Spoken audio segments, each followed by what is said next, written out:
Wake up. It's time for Primal Scream.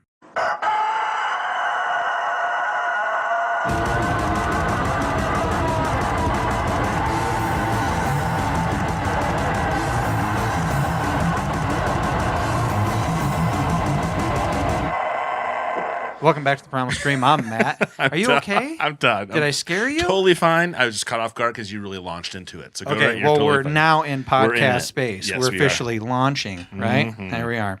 Okay, well, today on the Primal Scream, we have Prime Fitness fitness coach Katie O'Dwyer. Flex. And, Flex.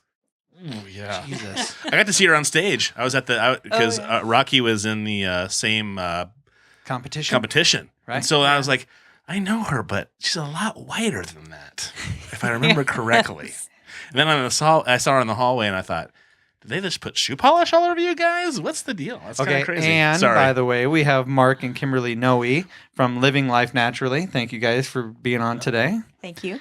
Okay, so first, we're not going to play Cards Against Humanity.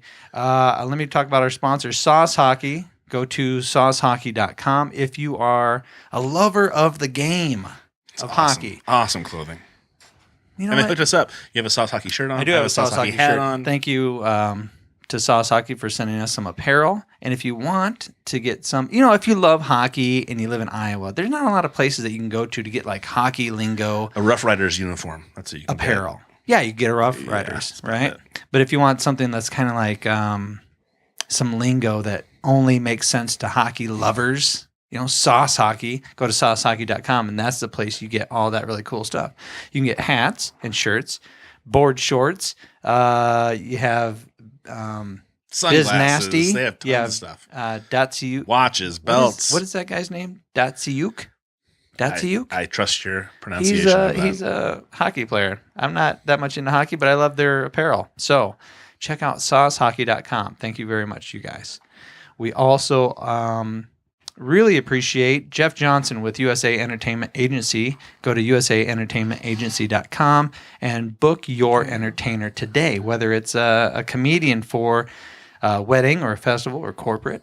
If you have some college or some type of media event, go to usaentertainmentagency.com and book your entertainer. Jeff Johnson's a pretty wonderful person. I just met him through his boy and my boys play baseball together and basketball together. And then it kind of, hey, so what do you do? Oh, so what do you do? Oh, this is perfect. So we've gotten quite a few comedians through him. So thank you very much. Go to usaentertainmentagency.com. Now is the time. For Sweet Raw Joy. Oh, we're going to talk about Sweet Raw Joy? They brought us Sweet Raw Joy to eat. You Yeah, don't like but did- this. Have you ever had Sweet Raw Joy Yeah, but before? did you bring No. Sweet Raw Joy down? It's upstairs. And I texted your wife, and she's bringing it. Oh, So, Todd. Sweet Raw Joy, we shot a commercial for her today. It was kind of Yep. fun. She, Lori Moritz, makes very fun. only raw food desserts. So they're uncooked. They're all raw, vegan desserts, and they're Desserts to live for. incredible. So we had collard wraps today. So collard We had green, collard wraps, collard wraps with hummus and the walnut guacamole, and walnut this- taco like instead of beef, it was walnuts with taco seasoning, and I was really scared when I heard that. I said, I'm not putting that in my mouth. And I tasted it, and I was like, wow, it's almost delicious. comparable. It's almost comparable to taco meat. It was kind of delicious. crazy. Wow. It was delicious. wonderful. And then she made us her own special little put 'em there, some little heart Her little heart chocolates. chocolates, yeah. She made her own chocolates with almond butter on the inside. Oh, So it's man. kind of like a Reese's peanut butter cup, but not. And I took like one It's bite, healthy. and I was like almost full at that point. I just could not eat anymore. That's the other really Raw cool food. thing, Wow. which you'll notice when my wife brings down the snacky poos here. Extremely Please filling. don't call it that. Snacky poos? Yes, I hate that. It's too much. It's terrible. You can call her your snacky poo when she comes in if you like, but I'd rather All right. Lori's snacky poo is at Sweet Raw Joy. It's not. Well, they're desserts to live for, and they're awesome. So thank you very much, Lori Moritz. good. If you want to check out Sweet Raw Joy or any other products, because she'll Wonderful ship lady. them. She'll ship them to you. Yep. Right? Go to sweetrawjoy.com and check out her catalog and about her and what is it to be raw. And pretty soon there's going to be videos on her website. And you on did her- that today, didn't you? on her blog. Yeah, I did that today. A lot of fun. She's natural. She's a very natural, very photogenic, beautiful older lady. Beautiful. Just I hope you edit that out. why? That was bad. Why? Was it really? Really bad? I don't think it was that bad. I think it was natural. I think she did a great job in front of the camera. She should be proud of herself. Yeah, I would agree. You know what? We've videotaped other people in the past, and they haven't been like on their game. You know, they didn't practice at all. They didn't know what they were going to say. They just kind of said, "I want to do this," and they showed up, and then it was. Uh-oh. And she, But not Lori Moritz. No, Not Katie O'Dwyer. You have notes. She's got notes, boy. it says you know what? podcast across the top. So I'm assuming that's Podcast. Crast. Did I say podcast? You said podcast. I'm sorry. It says podcast. One too many cannonballs She is for you, a mister. good speller. I am not. I am prepared. There you go. Okay, so Perfect. let's launch into this. Which would you rather? It's going to be a new little form of icebreaker on the show. Katie, here's the scene. Well, let me say first of all, you're not the first person who doesn't want to play that game. Yeah, don't feel bad. So don't feel bad. So we No, started I thinking don't. that it is an icebreaker for us. So we wanted to find something else that we could do that could be the kind of the same effect. So Yeah, and if at any time you feel like you're not doing a good job, just remember that Todd was supposed to do his job and try to get me an appointment with you to go through a workout so that I could Oh, talk wow. about how great you are as a trainer. But he dropped the bar on that. Anyway, Oh, man. do you know Let's how go- hard it was to get her. Katie on the podcast? I know you were going to say that. We earlier. fought. Oh, Thank you, my sweet, sweet lady. I don't want to ruin it, but she didn't bring forks. there's chocolate in there, so we can just all have chocolate. Okay, here we go. And it's raw. It's not. Okay. It's not. It's uncooked. As you like, ladies and gentlemen. As you like, just pass it around. The one is this is fudge, right here, and then the other is chocolate that I broke into pieces. Right. So go right ahead. Right, okay. As you wish. Go right ahead. All right. Thank you. Do your which would you rather? Here we go. Katie, ready? Yes, Are you prepared for this? I am. I thought of which would you rather's as far as what would impact you and what would impact you. Okay. Here's the scene. You've been accepted to compete in the Arnold Classic. That'd be kind of a big deal, right? Hmm. Okay. You have two choices. So which would you rather? Train for as long as you need to. What is it? How long do you normally train for a competition? 3 months. Okay, 3 months. But it depends on where you're starting, from what point, how lean you are, how much muscle mass you All right, have. let's think worst case scenario for you. Okay. Okay. How long would it take? How long would you like? Yeah, you in particular. Yeah, you. I would say 3 months. 3 months. That's what Yeah. you'd. All right. Yeah. Okay. So for 3 months, which would you rather? Train like an animal, but your diet consists of M&Ms, candies, and simple Oh my and simple carbs. Okay. This is Yeah. awesome. Or would you rather eat what you would normally eat, train how you would normally train, but when you step on stage, there is no bronzer. Mm. You're the whitest girl on stage. Bronzer's a big deal for you fitness people. Mhm. Yes? Yes. You would never step on stage without bronzer, would you? No. Right? I that said, and, she's- that and double-sided tape. She's made on of the- flour. On the tush. She's made of flour on that stage. Yeah, Because yeah. everybody else. So has which would you rather? thick You got to bronzer. pick one. Which would you do? Would you chance it and eat crappy food for 3 No. months? No, You just I couldn't do wouldn't. it. No. So you're going to get up there and look like a ghost. Yes. Okay. Nice. All right, that's her She choice. didn't even hesitate. She's I going like with the that. bronzer. Right no, with she's it. going with No bronzer. no No bronzer. bronzer. No Clean bronzer. eating. You just feel better. If I ate all that junk for 3 months, Right. I wouldn't necessarily have the energy to pump out as much muscle mass, the ability to get through my workouts, brain clarity, all that. Ah, good point. See, way to really think about this. Yeah. Okay. I'm moving on Thank to you you. guys. You did a good job. If you Yeah. would like. Oh, now I It can is- have some chocolate. Oh, yeah. Oh, No, yeah. It's good for you, though. And yeah, it's It's good good. chocolate. It's good Is it chocolate. good? It's good It's stuff. delicious. It's awesome. Okay. Mark, Kimberly. You guys can individually decide what your answers would be and say it one at a time, or you can collectively as a group, as a whole, as a partnership, give an answer. Okay. Okay? Whichever you like. Pretty good. Yum. Okay, Yeah, here's that's the awesome. scenario. Either live next to a hog confinement facility or You can only light your house with vanilla Yankee candles. You can tell we put some thought into these. We worked really hard today. Yeah, you're either going to be, every time you go home to that little place, that little sanctuary, that little, thank God I'm home, and it smells like hog poop. Or you're going to be inundated with vanilla candle smell. Which would you rather? Wow, that's tough. At least you can close your windows. Yeah, maybe get a HEPA filter. Exactly. We did grow up on farms, both Oh, of us. Yeah. okay. So I don't know. My feeling is to be next to the hog confinement. What's yours? I would probably agree with that. I would not want to be inundated with the Yankee candles. The So vanilla Yankee. close the You know windows what? and get some oil going. You know what? is When you're saying. you made that comment, like, oh, Yankee vanilla Yankee candle, I was like, what's the big deal? Because they're really gross. But if that's the only way you're lighting your house, like you go to the restroom, you go to the kitchen, you wake up in the middle of the night, all your lights just candles. Ugh. I didn't mean it that way at all. Yeah, but I said meant it that way. Oh, I know, but I said I it meant that more of that vanilla You're Yankee inhaling candle is all just. that all Oh, the There you time. all go. the time. Well, I had a friend who used to sell candles or like sell some kind of like a thing. Yeah, because you can buy those. You can buy them. And when she went to sell her house, she had to have her floor scrubbed because every intake part of her Exhaust? her air conditioning, whatever it is, heating, Oh, yeah. cooling vents. yeah, had like black residue from pulling all that air with burning candles in it. So they don't burn very clean, that's for sure. Yeah. Okay. Yeah. Okay. And don't they say hog manure is the smell of money? Wouldn't you? They like do Yes. say that. Yeah. They do say that here in Iowa. Hog farm What is that owners for smell? sure say that. It's the smell of money. It's the smell of money. Yeah, for Pretty sure. stinky money. Stinky money for sure. Yeah. Okay, so let's get into some background here. Okay, we told you guys about us a little bit before we? the show. Nobody wants to hear about that again.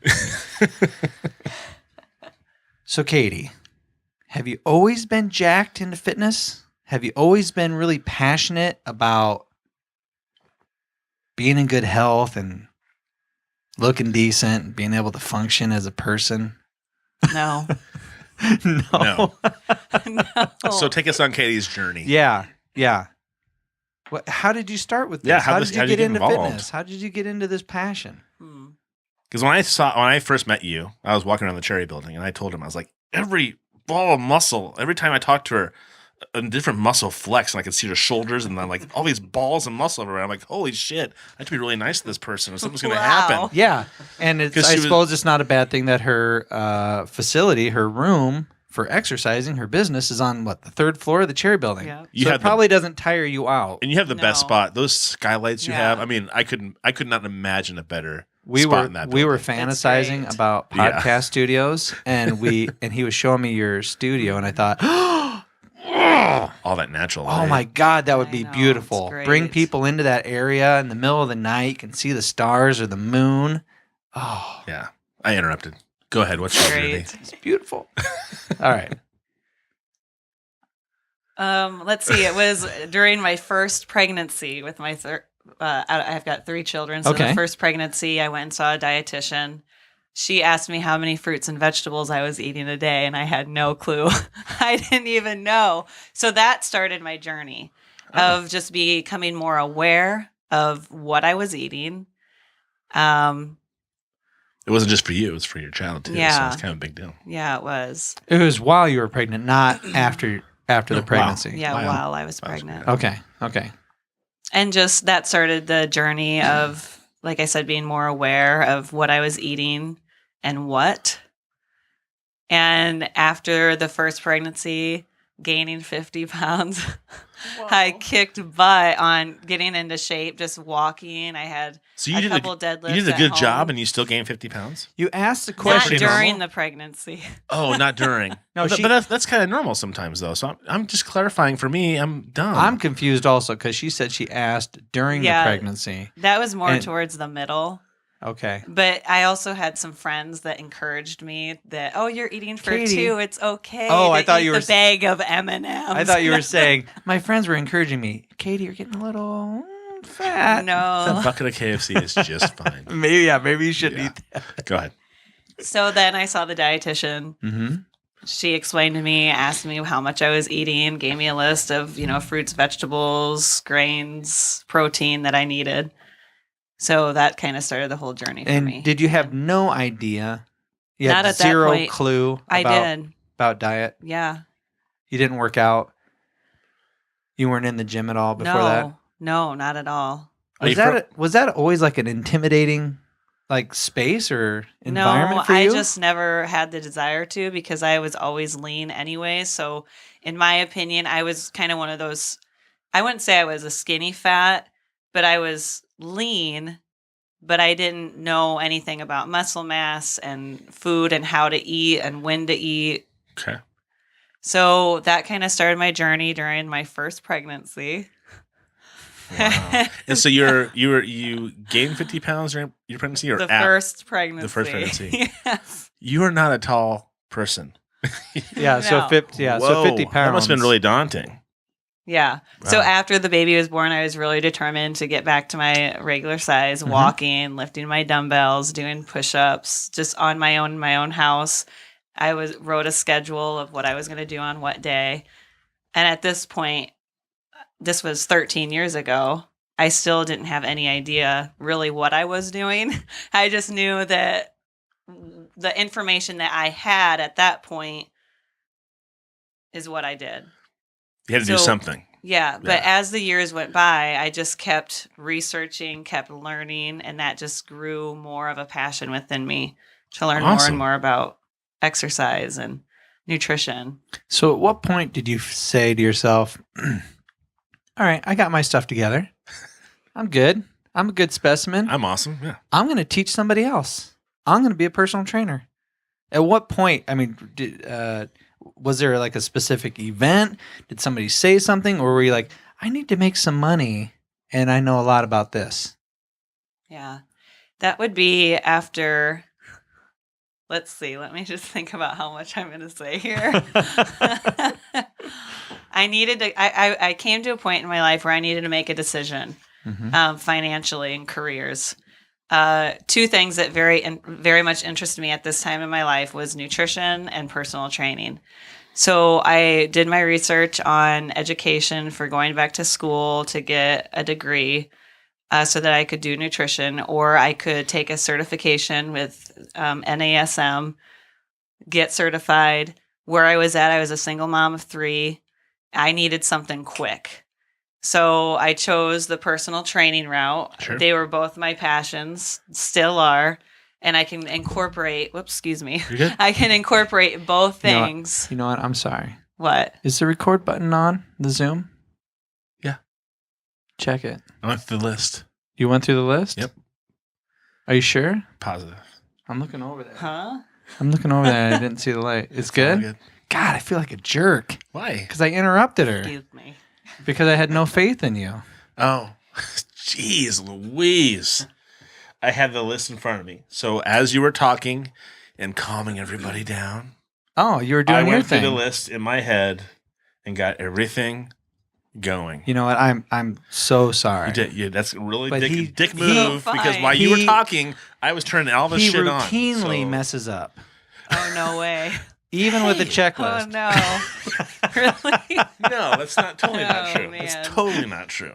I'm his But back. if there- I'm his but if there- backbone. I'm but his if- backbone. But if there are mistakes, I blame him. Yeah, Just so we're clear. and half the time, at least, it's me for sure. All right, I'm sorry, Katie. If I'm by still- some miracle I'm you still can remember flabbergasted. where you were at. I'm still flabbergasted that you were a single mom with 3 kids. That's Well, I still am. that's still mind-boggling. Oh, That sounds like well. I Yeah, have 2 and- kids, and that's a lot of work. and that you Yeah. have jumped into this career path or this adventure of running your own business. That'd be terrifying to me. Right. Okay, so I'm sorry. If you can remember where you were at, continue. After I You got you got the personal training that was Yeah. going to give you the most money, or at least a job you could try to get right away. Right. Did you jump into that? I mean, was personal training? Did you automatically find clients right away once you got that certification? Because we actually got certified in 2001. Yeah. 2001 we got certified. that was our first business adventure together. yeah, 'cause we we've were known each other for a we very were long personal time. trainers, if you can believe it. I'm Is a little that bit true? wider. I look a Yeah. little bit different from Oh, the side. wow. We went to where in Illinois did, Did we you go get for that? research? Like, are Yeah, you south of up to date? Chicago. We went to somewhere in Chicago, outside Chicago, and got certified to be personal trainers. Mhm. Wow. It all fell apart Wow. rather quickly, unfortunately. I was working full time at night, 12-hour shifts at night, and then I was going to school full time during the day, and then I was doing personal training. So I was trying to schedule. I would go to people's houses. Yeah. We had a And so- great time. I mean, Yeah. I thought it was wonderful, but we couldn't keep it up with our regular jobs. Right. Yeah, I just got burnt out. Like I would think Yeah. about being in the gym to take care of myself and be like, oh no, I Right. can't do it. I don't have Can't do time. it. Right. So go yeah, ahead. and that's the thing that was the hardest is I had a previous business cleaning and interior painting. And during this whole time I'm also homeschooling my 3 kids and studying, and so it was a real challenge, but you just had to fit it in your schedule. When they went to bed, you're up for a couple nights studying and kicking through it. Wow. And so after I got certified, I decided there's a ton of women at the church that I attend. I don't know how many people go to our church, 600 to 900 maybe. I would say probably, yeah. So I just started Holy man, that's talking that's a lot to of people people. that I know and saying, hey, who wants to do like a women's, group training Smart session? idea. Yeah. And I then talked to the young man, Ryan, that runs the facilities at our church about renting out space. So I rented out space a few times a week, got these women, sent out some emails, and I was holding group sessions at the church. Awesome. That's smart. Yeah, that's actually kind of how we started. I went over to a buddy's, one of our roommates. He had to go back home and get some clothes. I mean, he was what, 20, 19? Maybe. Yeah. He had to go back to his folks' house. Anyway, I went with him. I knew he had gone to school with me, and so I saw his sister. His sister was getting ready to leave, and she had like one little thing that she was taking with her to eat when she went to work. I go, "What are you doing?" She goes, "Well, I'm trying to lose weight." By starving yourself? Yeah. And I said, "Listen, I'll make you a deal. I will train you. I'll help you out and take you through exercises and give you a program and all that. And I'll do that for free as long as you never miss a day with me. So if we schedule a day, you're there." And she said, "Great." And when we worked out, she the very first time she goes, "I've never sweat before. Wow. I've never I went to a private Catholic school, and they didn't really care if girls participated in gym yeah. class, So it was just one of those things that she was like, "Oh my God, I'm jogging and I'm sweating. Yeah. This is crazy." I'm sucking air in. So that kind of got us sucked into that whole personal trainer gig. That's similar to what you're saying.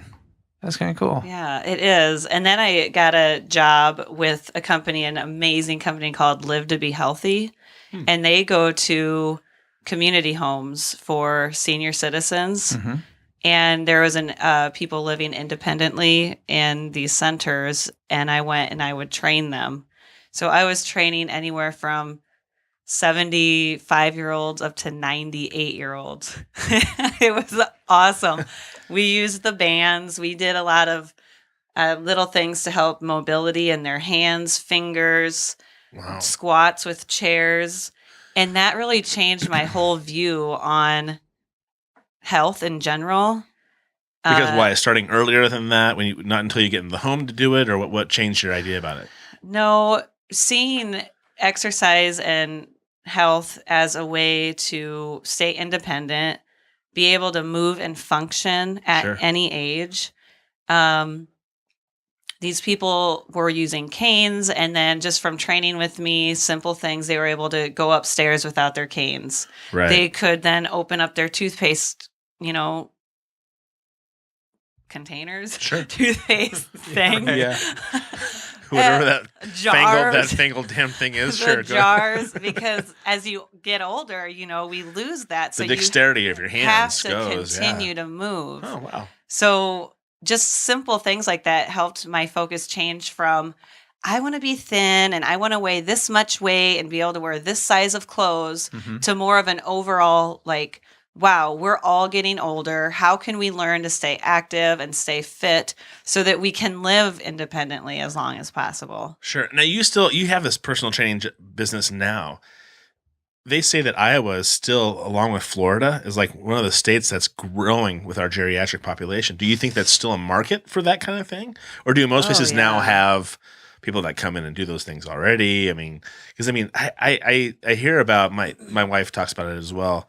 The geriatric population in Iowa in particular is needing a lot of these services, whether it's because we've had how many homes shut down because of abuse and things like that. And home health care would be a much better way to live your last years. And I know of businesses that are starting doing that. That sounds like a wonderful opportunity to still keep doing that. Does that company still exist? Live to be healthy? Yeah. Yep. Oh, awesome. And in fact, the baby boomer generation is the biggest generation, and they're aging just like we are. And they're the ones with the money. So we want to help them too, to be able to live, just like us. I want to stay independent as long as possible. And in order to do that, there you go, the live to be healthy. In order to do that, you have to stay active. I mean, so the view of going from wanting to stay thin and look hot in a bikini is no longer their focus. Their focus is, let's be able to go up the stairs and get out of bed and tie my shoe. Sure. Bend over. Yeah. The things that we all take for granted. Yeah, exactly. For sure. Yeah. And I've noticed within the last, I took on a new job within the last 6 years. My full-time job, this is my part-time job, where I sit in front of a computer all day long. And I've put on 30, 35 pounds because I'm so inactive, just sitting there looking at the computer all day. You can't do anything different. It's not like you don't have an option. I mean, I suppose I could stand there and do like some scissor squats or scissor lunges. I could do, I take bands with me every once in a while. I'll try to do something, but then it is so confused. For myself, I've worked out since I was 13. I've been in that environment or that arena. So I'm not uncomfortable with how do I move? What exercises? How do you do exercises? Exactly. I'm very familiar with all that stuff. But with media today, all the different commercials, go ahead and eat everything you want and just take this. Exactly. Hey, only contact us if you need to lose 25 pounds or more. That's so how many everybody's gonna be calling, right?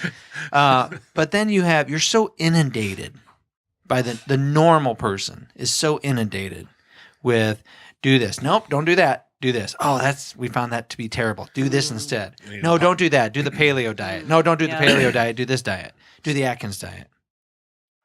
Do that. Oh, all the commercials. Yeah. This isn't. So do you subscribe to a certain kind of way of eating? I mean, because now paleo is big because of CrossFit and things like that. And I do CrossFit. I'm inundated with paleo kind of ways of doing things. I'm a terrible eater, and he and I always talk about the idea behind. I find these articles where they say. It's not your fault that you're eating these wrong things because of we're programmed. Things are made to have the right amount of sugar, salt, and fat so that you crave the stuff. As soon as you're eating something, chewing something, you're already thinking about the next thing you can eat because it's chemically been made to be that way. So, but I'm not willing to give myself an out like that. I think that's kind of lazy on my part, to be honest. I'm highly aware of what I eat and don't eat. And so why are we overweight again? Lori talks about Lori Moritz from Sweet Raw Joy. We had like the best lunch today. The lunch today was we had a great incredible. Lunch. And she Very made filling. it all raw right in front of us. And I was totally full and satiated. Your favorite word. Yeah, I usually pronounce it satiated. What did I say? I don't know, but it didn't sound like what I say. Right. Sorry. All right. And so I wonder what the difference is. Now, listen. At this point, I could be mindful about it and say, I know that a bag of M&Ms would have compared nothing to what I ate today, flavor-wise and everything. But good chances are, at some point this weekend, I'll have some M&Ms.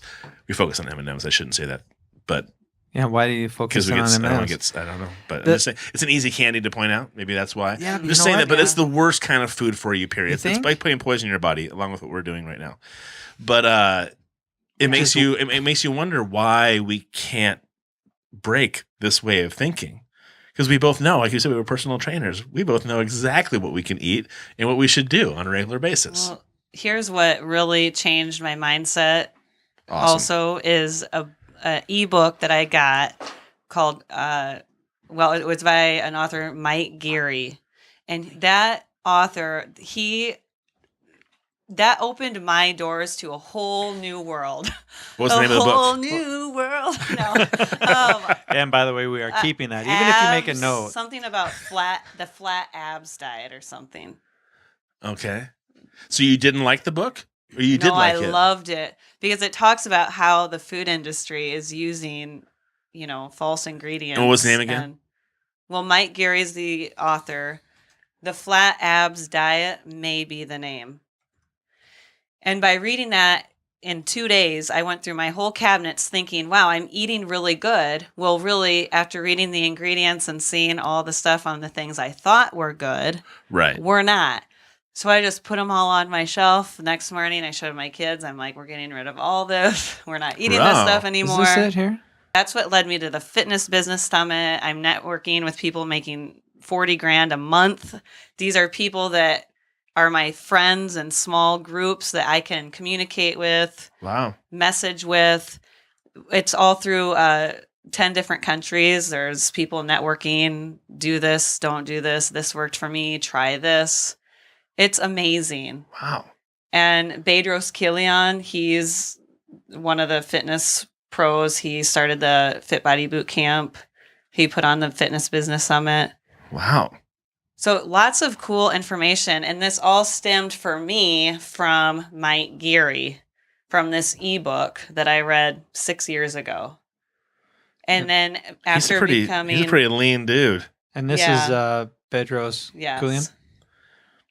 And he's part of the Fit Body Boot Camp. He is the franchise owner of that the franchise. Let's see. He looks rugged. Like a mountain Yeah, man. he looks like he's going to chop wood. Yep, he sure does. Like, hey, how you doing? Where'd you just come from? I just got done chopping wood. How are you? I'm very good. That So- yo-yo thing is really difficult though. I mean, I go for a while and lose 20 pounds, and then it's like, oh, they have ambrosia pie on sale at Hy-Vee. Well, they so talk let's get about one of those. they talk about wrestlers Yeah. having an extremely hard time because they don't slowly ramp down and lose weight. They drastically lose weight, and then the next time they drastically cut weight.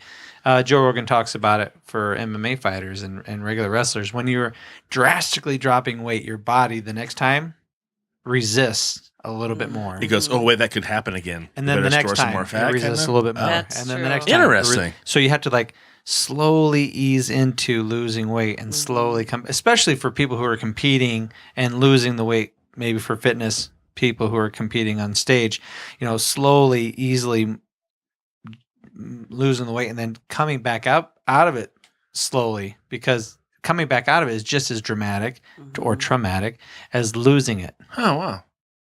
As Didn't far know as that. your body goes, as far as what I've heard. I don't know. Take it with a grain of salt.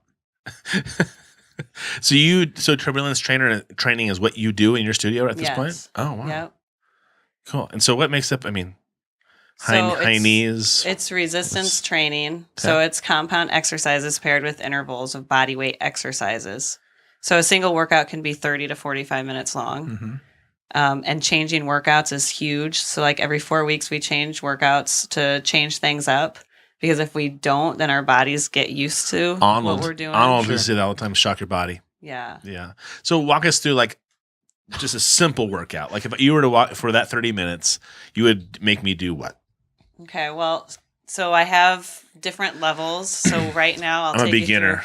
I'm not ready for this. So mountain climbers, Oh, Okay. nice. body weight squats, Okay. prisoner squats, which What is just hands behind your head. Put a convict on your shoulders. Okay. Yeah. Okay. What's a prisoner And squat? run like heck. Hands behind your Don't head. stab me. Hands behind your head. Okay. So like a really erect, good Yes. posture. Prisoner Because squat. then that upper back pinching the shoulder blades. Mhm. You're getting the upper back prepared for some band pulls. So you're going to use then bands. Have you seen the bands with the handles? Sure. Yeah. Using that and pulling. So that would be another example of While you're squatting. that's a different exercise. So the Okay. band pull is a totally different exercise. Don't jump in. Just let her finish. A her squat is going to be just basic alone. These are things that I do for sure for people who maybe have never worked out or people who it's been years that they've worked out. So let's see, doing push-ups. So we can do wall push-ups for beginners. Then we go down to using the barbell, then down to kneeling, then a normal push-up. thing. Wow. And then from there, you can do things like decline push-ups, Spider-Man push-ups. I love Spider-Man push-ups. They They're rock. fun. They're kind of awesome. They I are. feel like I'm stretching all the time. Whenever I do them, they're hard, but I feel like I'm stretching. Every movement is a stretch. And Yeah. I love them. You know, when we did personal training, I always was confounded with this point as a trainer. I'm trying to push this person, right? I'm trying to get them to get out of their comfort zone and really push themselves, but they're the only ones that can truly push No themselves. doubt. And I felt like a lot of times, if I didn't have a heart rate monitor on that person, I'm having a hard time judging just how hard are you truly pushing yourself. You know, do you have that problem when you're working? I mean, do you ever think or wonder, come on, man, you got more in you?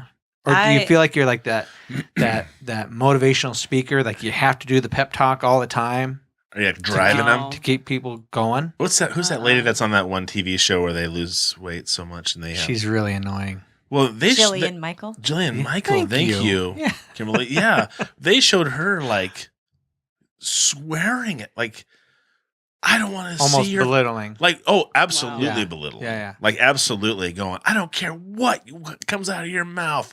Stand up and touch. I mean, I was like, wow. I didn't know that she went to that extreme. Not that you would ever do that, but I mean, do you need to say people? Like, come on, I know you could do one more. I know you Oh, can. for I mean, sure. so that's kind of a constant. Yeah. And if I'm seeing people shake, I know that they're about ready to Body language. lose. Yeah. So you're very aware I'm of body language. visually, yeah, their facial expressions. If I'm seeing that they're really tensing up, shaking, that shows me that they're If their at their face is limit. extremely flush, you know, like they're and turning their red. teeth are gritting and their eyes are bulging. No. You look like a guppy. I think it's time for us to stop. I worked out with a guy who had just started. I work at a CrossFit gym here in Cedar Rapids. We had a partner work out the other day, and he and I were working out together, and I had the same thing. I could see him getting woozy, and I was like, "Do you want to slow down?" He's like, "No, I want to keep going." And so I asked one of my trainers, like, "Can you see if he's going to be okay?" Because he was motivated. I appreciated that part for sure. Yeah. But it was like his first or second workout with us, and what I thought was like, "Oh, this is moderate. This is okay. Right. I'm actually enjoying this workout, which doesn't usually happen at that gym." He was really struggling. I felt so bad for him, but I could see him like he was wanting it. Do you bump into people who come to you? Are they really motivated? Like they really want to try, or and when you bump into when they are resistant, do you have to kind of push them to that next level kind of thing? Or Oh, definitely. I think it's your job as a trainer to push them into their next level. Otherwise, they may not, you know? But I do know, especially when people start out with me, I start them off very light. 2 sets of a workout, not 3 or 4, just so to get them into the body movement. okay, I'm not going to like kill somebody or sure. Do you do a lot of like full body movements that in like kettlebells? Do you? I mean that kind of really incorporates your core and a lot of the work that you do. Yep, stability ball stuff. Oh, Yep. awesome! I saw some. TRX. Was it Rob Dyrdek? He's a skateboarder who's on TV on MTV. He has been for years. I saw him working out with his trainer the other day, and he was standing on a He was standing on a Physio ball? Stability? physio ball while he was doing curls. Oh, wow.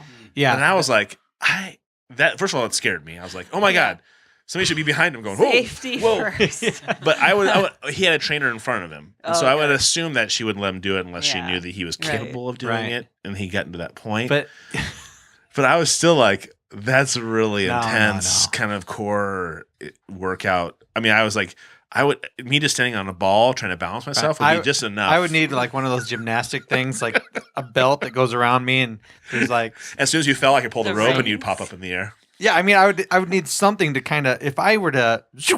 I mean, you look at you get on YouTube, and there are tons of fail videos of people that are like, yeah, I'm just going to get on this ball and I'm pressing, and their feet go out from under them, and the bar hits them in the face. I mean, that's scary. yeah. I mean, you're on a ball, Yeah. Well, that CrossFit guy just got paralyzed from the waist down. and he was on a stable, flat ground. Yeah, and he Yeah. threw the weight off his shoulders. It hit the bar and came back and hit him in the back, and that was it. yeah. So Yeah. those fail videos scare me to death. But do you? So I mean, the core work that you do. I mean, do you kind of feel like the core workout is kind of what you start with? I mean, push-ups are a Yes. plank. You know what I mean? Totally, It's just like because if their core is not strong, that's the foundation. right. Going into split squats, reverse lunges. If they don't have a strong core, they're not going to have the balance to do those lunges, and then they'll injure their knee. So safety and being conservative in the workouts is my number one. Sure, Always. I bet. Yeah. Because seeing then the people in the 80s and 90s, I know I want to keep working out when I'm in my 60s, 70s. Sure. And if I'm like lifting crazy hard right now and heavy, I'm not going to be able to do that kind of stuff. And I don't want to do that to my clients. Sure. So, Well, that's I'm kinda with you how I because when I do train. with these CrossFit workouts, I tend to stick with the low weights, and even though they want you to kind of keep building the strength. I'm only 44. I'm not that old, but I relax. And so I do want to keep being active right. until I'm older. So, but I know that carrying muscle mass is not going to be a great thing as I get older necessarily. I want to be a little bit more, a good balance Lean. between, a leaner kind of body frame as I get into my older years. Well, we have right? young boys Yeah. who are going to be like, "Hey, Dad, can you throw the football with me?" Or, "Hey, Dad, come do this or do that with me." I have a fantasy of my boys being old enough to do a Tough Mudder or a mud run with me. Mhm. But by the time they're old enough to do that, I need to still be in shape Yeah. enough to do that. Yeah, Yeah. for sure. And it's going to be a lot of work. All right. Good journey. Yeah, thank you for your journey. We're going to get back to you because I have more focus. questions. Yeah, we for have a you. lot more questions for sure. All right, but living let's life focus on Kimberly and naturally. Mark. Oh, great. We Their have term under the microscope. Here we go. Yeah. we have essential oils, right? We have. Right. So if you go to www.livinglifenaturally.com, you'll see their website. So what is living life naturally, and why do I care about essential oils? I'm sure they're important, but what impress upon I'm me? gonna say the first thing I think of is patchouli. Why? Really? Because I have friends who have been into it for a long time, and when I'm around them, the smell that I get from them right away is like Haight-Ashbury Street in San Francisco during the 60s. Patchouli, like strong, hardcore. And that could be that they just like patchouli smell.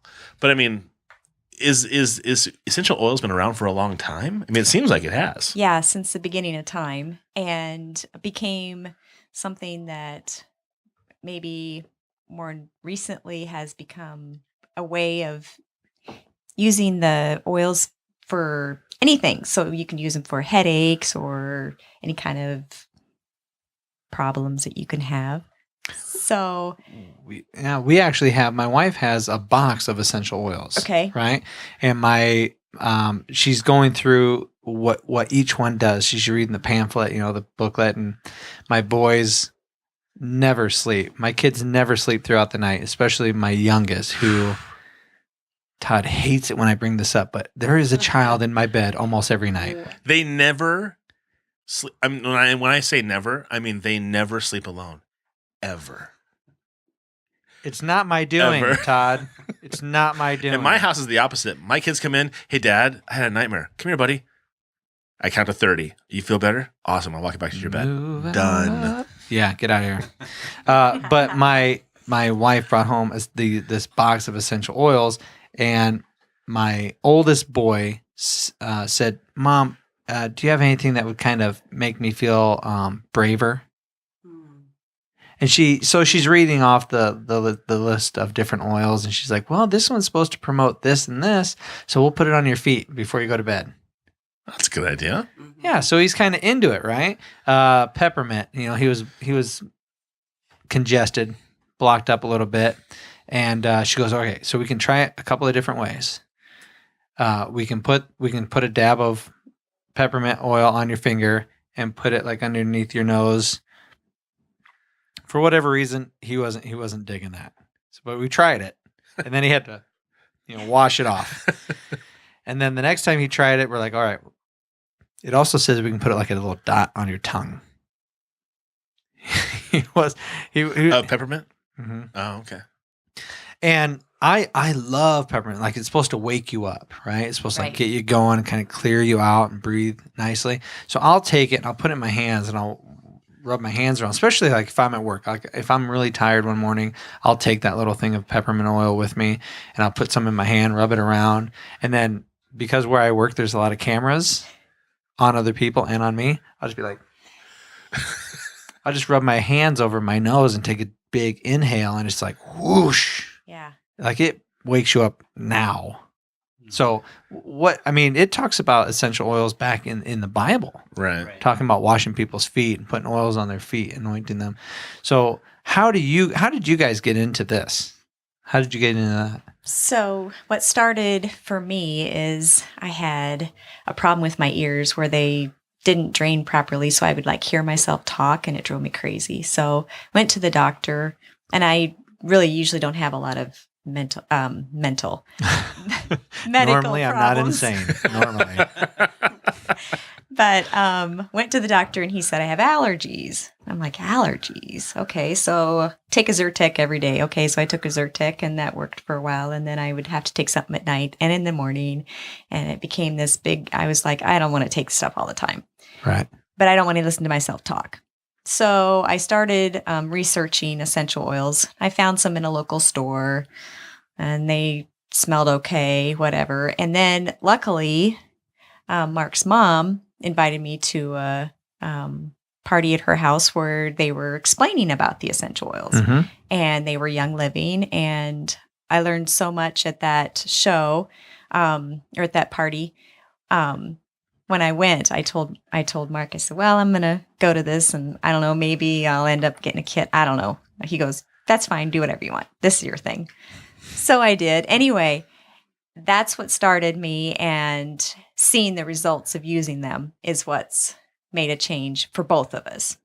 All right. So you use it for your ears, Mhm. right? Yeah. Do you use it for other things now? Yes. Okay. So, in fact, this spring I'm noticing I don't really have to use it very much anymore, because not only are we using the essential oils for these medicinal problems that we may have, but also we're going through eating better, eating healthier, detoxing, getting rid of all the toxins that I've fed myself for years and years. And when you get rid of those toxins, then sometimes allergies go away. So There's some clarity there. I mean, all of a sudden you don't have all these problems and symptoms that you thought you were having. Yeah, it makes sense. Right. So what oils were you using for your ears? Because there's a lot of kids now that are getting tubes in their ears and constant ear infections or inner ear infections. And so what kind of oils do you use? Is there one in particular that you use? I use a lot of different ones, but what I used for my ears when it was really bad, I would take lemon, lavender, and peppermint. And then there's a nutritional drink that Young Living has that has a lot of good nutrients in it. And I would take an ounce of that with these drops in it and just take it internally. Oh, so you wouldn't do like an eardropper in No. the ears? No, Huh. you shouldn't put any oils in your ears. All right. Around the outside's okay, but Because at one point in time, my ex-mother-in-law, that's a whole nother podcast, but my ex-mother-in-law had said, what, white vinegar? Was it Yeah. white vinegar that she was? White vinegar is still, I mean, she's talking about oils in your ear. Right, White right, vinegar is still considered a pretty good thing. If you're having ear infections and things like that, white vinegar is still pretty good Okay. for your ears. Because It's she the told o- me I to think it's warm it the up, and I oils. warmed it up too much. And if you've ever put something really hot in your ear, you've never screamed. Oh my God, Fine. dude. Oh, jeez. You are So such it's a a- train wreck sometimes. I'm It just is saying, crazy it's a great thing still you're not alive. putting these oils. You're not telling anybody, heat up the oil and shove it in your ears. Put boiling oil in your ears. I'm just saying. The new Game of Thrones just talked about that. New Game of Thrones said Yeah. put burning No, oil they in your dumped ears? burning oil on attackers, which is what I thought of right away when you said put burning oil in your ear. A microwave heats things up like now. Yeah. Don't put just a little bit of white vinegar in the microwave for 15 I seconds. remember You think warning 15 seconds isn't very long? It'll do some damage. my first child, I put baby bottles in the boiling water and heated them that way before they I were suppose like that was safer. microwaves. It was much more gradual. Just saying. Living Young's been around for a while, hasn't it? Living Young, they've Living been around. Naturally? Young Living. I'm sorry, Young Living. They Sorry. just celebrated their 20th year. I know I've heard of them for years. Have they been big in Iowa? That I'm not sure of. I'm not sure. Yeah. I know I've heard of them for a long time. And that might Because be the his exact ex-mother-in-law, box who is that- still a very good friend of ours, has one of those is it like a vaporizer you put your face into, and she has a ton of essential oils that she does that every morning.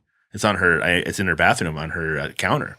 She puts her face in and inhales and kind of every morning, kind of especially prepping for like allergy season right now for sure. So we have diffusers in our house. We have one in our fitness room. We have one next to our bed. We like to have one in the kitchen, like to get rid of odors, like from onions or garlic or something. Or like if there's any kind of respiratory problems, then you can have one in whatever room you're in.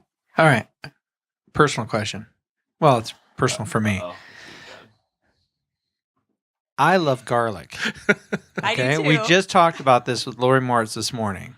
In fact, real quick story. There was a guy I knew who, when he was a child, had fallen and had put his hands on a hot stove and had burned his hands really badly. So bad that his fingernails were deformed and they would be wavy, and he had to put medicine on his fingers, his skin as a grown man, because they would crack, right? And this was back in like 93 when I knew this guy. I went into the military, came back after 3 years, go back to the same place I was working, meet the same guy. At one point, I'm like, hey, can I borrow your safety gloves? Because I need to throw some metal bands into this thing. So he gives me the gloves, and I'm about ready to put my hands in his gloves. And I go, oh, wait, well, hold on. Are you still putting that lotion and stuff all over your hands, that medicine? I'm just wondering. I'm not saying it icks me out or anything. I'm just wondering before I put my hand in here. I don't want to, I want to prepare myself. He goes, no, look at my hands. And they were perfect. They looked like my hands. His fingernails were all good. And I said, what in the world did you do? And he said, I got rid of all the medicine that I was taking, and I started eating garlic. Wow. One little clove of garlic every day. He goes, my children do it. My wife does it. I do it. Wow. And he goes, I've never had to go back. But so then I started getting into it, right? And you don't do anything subtly. Yeah, when I do things, I kind of go overboard. So I would have one clove of garlic a day, and then pretty soon my wife's like, "Can you not sleep in our room Oh no. because the sheets smell like garlic and you reek of garlic?" And I'm like, "I know, I love it. I love garlic." He would like just chew garlic. I would Not just like- chew it. you I would would just chew put it in my it. mouth and chew it, and I It's dug great. it. I love it. I love it right? too, yeah. So I when love garlic. and I can tell, like when somebody's like really into garlic and they're walking by, and I Yeah. can just be like, "Yeah, that's not like some crazy perfume. You are a lover of garlic." It's not Old Spice. It doesn't bother me. It bothers a lot of people. Mhm. But here's my question: I would love to get back into eating garlic and consuming that because garlic is so good for. It's very, very good for you. Right. Yeah. Takes care of ringworm and skin issues of different kinds. I mean, it was very healthy for that guy's fingernails. I mean, my finger. This might be somewhat boring for some people, but I get ridges on my fingernails now. You know, when you start to see things happening on your skin, whether it's a mole developing or a skin tag, or you have fungus under your fingernails, or your skin or your fingernails get ridges on them, it's something to do with you're not providing your body with something that it needs. So how could I ingest garlic and maybe, since I have a whole box of essential oils upstairs, start incorporating that so that I can actually sleep in my wife's bed, consume the garlic, and not reek of garlic? Do you have a fix for me? Well, I put you on the spot. I apologize. You could try, well, for in the room, you could try diffusing some like purification or something citrusy Okay, but for yourself internally, you could also take those. Well, it depends on what kind of oils you have, if they're okay for ingestion. Oh, You sure. know what? When Oh, I bet that's a big deal. I bet It is. they look just like that. little vials. All right. Yep, the little vials, just like that. So you could try what? Maybe peppermint or lemon internally. Okay, so take some garlic, right? And then You're getting all giddy. You're like, yes, I am I'm kinda gonna getting start giddy eating 'cause this shit there's- again. Oh, there's yeah. things that I felt very comfortable with that I Yeah. knew were good for me, and I got shamed out of them. You know what I mean? And I think a lot of people would do more healthy things if it wasn't for certain social norms. Like, oh, you smell like patchouli. Well, maybe patchouli's super good for you. Right. You reek of garlic. And it's awesome for you. So maybe I should be smelling of garlic. You smell like Axe body spray and you haven't washed your body for 3 days, young teenager male. You know, that's gross. Wash yourself. But that's kind of a social thing. Like you would rather smell perfume that is toxic and possibly horrible for you, Sure. but you don't want to smell garlic. I don't get it. That's one of the neat things about young children or even animals using these essential oils is that they don't have any preconceived, this isn't going to work or this is going to make me stink. And so that's really neat too. But then you get older and because we've been taught this pill will do this for you Mm-hmm. instead of thinking naturally. And then we're like, well, that's not going to work. Or, so that's a neat thing about younger children, like putting them on your feet Mm-hmm. or animals. They don't have that preconceived, this isn't going to work. Interesting. Mark, so you saw a change in her and you thought, oh, well, this has got to be something serious. How'd that happen for you? For me, yeah, I wasn't having any part of this oil thing. She's smiling. She's smiling really big, so I can't wait to hear about this. Yeah, From her so- side too. So Like she said, she told me and I was working third shift. You were talking about working third shift. Worked the weekend, and this was going on a Saturday, this party she was going to. And I'm like, whatever. I'm going to bed. You go to this thing and whatever. So she was using them for, I don't know, 3-4 months. I still wasn't having any part of it. But I got tendonitis in my elbow. So I had got one cortisone shot and that lasted maybe a month. And our chiropractor that we go to, he's kind of the natural type thinking and everything too. And he's like, because I was talking to him about it, he's like, don't get another one. Because I guess what they can do is they weaken the tendons where they attach to the bone. mm-hmm. So I'm like, all right. So, I couldn't even hold a coffee cup out in front of me. That's how bad it hurt. So I had to man up and go to Kimberly and I'm like, okay, so is there something that will help me Sure. for this tendonitis? Because I can't do another cortisone shot. I need to do something. So, yeah, exactly. She gets the book out and she's like frantic and so excited because I'm in now. Right. So, But for you to be in, it worked. yeah. Okay. So, and it took a couple different things. When you look in the guide for under a certain ailment, it might list 4 or 5 different oils.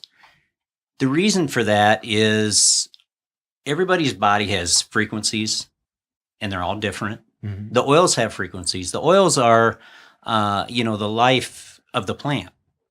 So they, in essence, are living. These oils, if you get the good ones,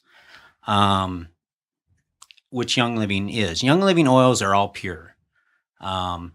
Just a side note, the FDA only requires 10% oil to be in a bottle, and they can label it as pure.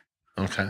So just because a label says it's pure does not necessarily mean that it is. So Young Living, how is that? How pure are they in a bottle? They're 100%. They do not 100%? put any additives in. Oh, nice. They can put so these companies to cheapen the oils and sell more oil, they'll put a little bit of the real thing in and then a bunch of synthetics or whatever else. And then all of a sudden you'll see on their label, it says do not ingest. Well, if you can't ingest it, don't put it on your skin either because it's going in. Yeah, it's Anything sure. you put on your skin is Absolutely. going in. So, therefore, that's, we only use Young Living. But that's a good way if anybody's using oils. And Kimberly started with other oils. She said, she went to the store and so it doesn't make a person bad if they've tried a different company or whatever. But there are things to think about before just blindly buying some oils. They're not all created as somebody who equally. has no idea about it at all. Yeah, That would be. right. I mean, it's good to know the FDA can say 10%, and that's pure. That's So, it's kind of a big so deal. what exactly? I have the quick reference guide Mhm. up there. People can see that. But so, what exactly did you do? Did you ingest the oil, or did you rub it? Did you put it on I the did area? it topically. You did it topically on so the skin. there's 3 different ways you can do it topically. You can ingest, or you can inhale them, like you were talking with the peppermint. So I did it topically. So back to the guide. We tried the 4 or 5 different oils that it said, and they didn't work. They didn't work for me. So I'm like, okay, obviously this isn't helping, with your oil thing because it's not working. Yeah. So maybe I'm not in on this. Mm-hmm. So she got, the internet, got online and found a blog or something out there. And a lady had used a blend from Young Living. It's just called RC, and it's a blend for respiratory congestion, RC. And we're like, that's kind of weird, but she said this worked for her tendonitis.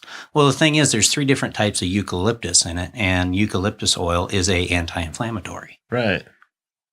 So I started using it, and of course, you know how guys think. If 2 drops is good, 5 is is better. I'm just gonna bathe in Thank it. Dunk my whole head in it. Go Yeah, ahead. exactly. Well, don't do that. So I ended up getting a rash on my Right. arm, and Yeah. so and that's one thing about the oils. I mean, she was talking about using them on animals. Horses. One of the big things with horses is colic. They can get Sure. colic and kill him. yeah. Yeah. Okay, so there's what oil are they using? The digize? Okay, so they'll put it inside the lip of the horse and like 1 or 2 drops. So 1 or 2 drops for you or me, 1 or 2 drops for a horse. It's it's the same thing. You don't have to use 10 drops on a horse because they weigh 1,500 pounds or whatever. So yeah, more is not always better. Go by the guidelines. Go by the guidelines. Follow the quick And reference so, guide. is this what Exactly. you guys do as a living now? No. Okay. I work at General Mills. Okay. Make fruit snacks, fruit roll-ups, all that kind of good stuff. Awesome. And what do you do, Kimberly? I work at a optometrist right in Vinton, so Okay. just a couple blocks from home. So But I mean, in the very least, this makes you guys more healthy. right. Do you have kids? Yes. And your kids kind of follow the same kind of things that you guys do? If you have ailments, this is the kind of go-to thing for your family. Yeah, and some of them embrace it more than others. Sure. How many kids do you have? Between the 2 of us, we have 5. Whoa. Good Yeah. for you. Yeah, it's like the Brady Bunch. Yeah, yeah. So yeah, you were talking about ex-mother-in-laws. I got one of those too. So, but yeah, it's some of the kids are into it a little more than others. A couple of them, maybe not at all. Not so much. Well, I mean, that's a societal thing to me because I had my oldest, who's in 5th grade. He'll be in 6th grade next year, and he was. We were outside the auditorium at our school, and he said, "Why do I have to eat all this clean food? Yeah. All this organic food all the time?" Yeah. And I realized that I had never really talked to him about why we do that. I obviously don't do that, but I'm making him do it. And so I said I said, "Hey, the other day when you were with your friends, and I said, did you see how lean you are compared to your friends? Not that your friends were fat or out of shape or whatever. Do you see how lean you were?"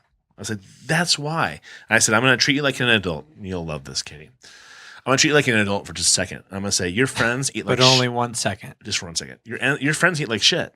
They eat anything that comes into their lunch bag or from the school lunches and things like that. I don't allow that to happen. I make your lunch every single morning because I know exactly what I'm putting into it. Yep. And that's why they love coming over to my house. Exactly. That's why they love. They want to sleep. Please, Dad, let's go to Matt's house. They want to sleep here so they can have the worst cereal in the world for breakfast. No. Not just the worst cereal in the world. We're talking crackers and chips and ice cream and what else can I give them? It's like a Fruity Pebbles kind of breakfast, right? And so I said, listen, but I get into them before they even go to sleep. And so I say to him, I said, now listen, it's okay if you have those things once in a while. I understand when you go to stay at their house, you can have those things. But when it comes on a regular basis, I want you to be healthier. I want you to try to do I want to do a better job to try to make you as healthy as possible. Mm-hmm. And to try to get that across, though, is really difficult. Mm-hmm. And so when he asked me that the other day, I was like, okay, good. I can really have this conversation because it's not about I want to keep you from doing something or enjoying things. Because I have a 21-year-old in June or July, who's in the Air Force. And he is talking about now, he's like, oh my God, Dad, the other day, he had bought a new car. And so he was like financially kind of like strapped for a couple months. He had ramen noodles every single day for 2 weeks. And I said, how'd you feel?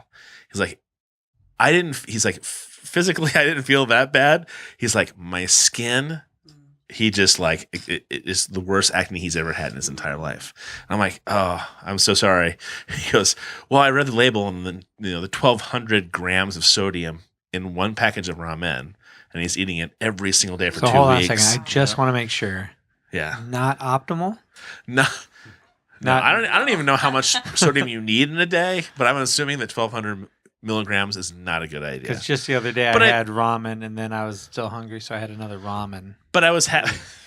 I was happy that he was able to at least recognize. Katie's a little grossed out. She's like, "Oh, yeah, you should be grossed out." I was still. I was happy he was able to recognize the fact that he had eaten that way and he felt and was looking this way, and he could make the correlation. Yeah. And so this is my 5th grader. I was like, I'm not trying to make you do the worst thing possible. I'm not trying to be to not let you enjoy anything because we go to Orange Leaf or go to Barn, Right. I almost said Baskin Robbins, but what's Dairy Queen? Sorry, Dairy Queen once in a while because it's okay to enjoy those things. But everything in moderation. Yeah, there you go. Yeah. Everything in moderation. But it's hard to get across to kids that you're trying to do things for their benefit. Right. It's tough to do that. How are your kids with all this? You're 3. Oh, they're okay. Mom makes you do push-ups every day. It sucks. I mean, how's that work? But my youngest was the same way about bringing the cold lunches to school. Okay. He was like, I was embarrassed because I was the only kid eating really healthy stuff. Okay. So socially, it made him feel not part of the gang because he was eating cleaner food. His son just alienated himself a little bit at school. Because he had made a comment that him and I routinely make. It was about another kid's lunch, wasn't it? Oh yeah. About what? There was another kid at school. Oh no, it wasn't. Well, what was it? We are very opinionated people, anyways. But some kid was talking about milk, and he said milk's not good for you. And he's like, "What are you talking about? It's not good for you. You shouldn't drink milk." And of course, the school milk is a half pint that's got 25 grams of sugar in it because they all have strawberry or chocolate milk. And the kid was like, who do you think you are? Who are you to tell me that what I'm doing is horrible? Yeah. Yeah. And we've had that discussion about religion, about the food we eat, you name it. We talk about all those things. And I was like, what was best for him was that he had to get to the point where he realized I can have my opinions.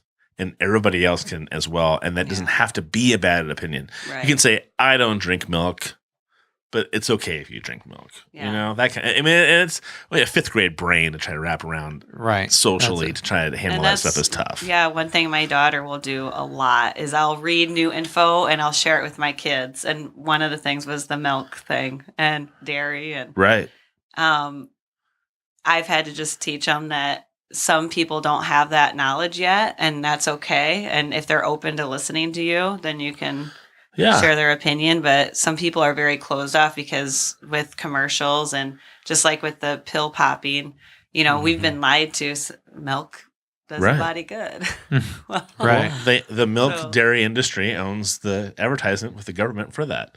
Well, it's like when you said about the cortisone injection, excuse me. Yeah. It's one of those things where you find out that OxyContin, when you take it for pain, it kills your pain and takes care of it, but it literally doesn't allow what you want to have heal. It inhibits the healing process. It kills your pain for sure, but it inhibits the healing process. Right. And so a cortisone shot takes away your pain. So thank God you don't have any more pain anymore. Yeah. But it weakens another thing. Yep.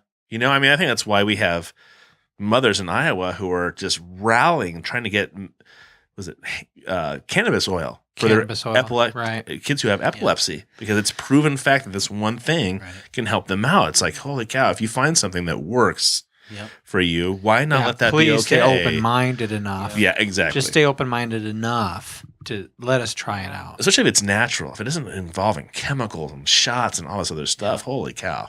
I couldn't imagine how hard that would be if you have a kid who's having seizures. That would shock your brain so badly every time it happens. Thinking about being open-minded about new things, different things. Katie, have you had any interaction with clients or friends or colleagues who have talked about hormone replacement therapy?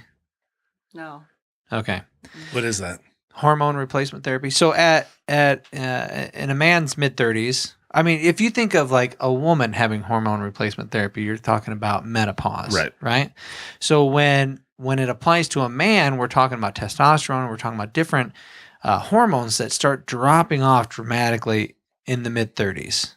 And you look at Sylvester Stallone, right? Is he 70? He's late 60s. Late 60s? Let's Google that.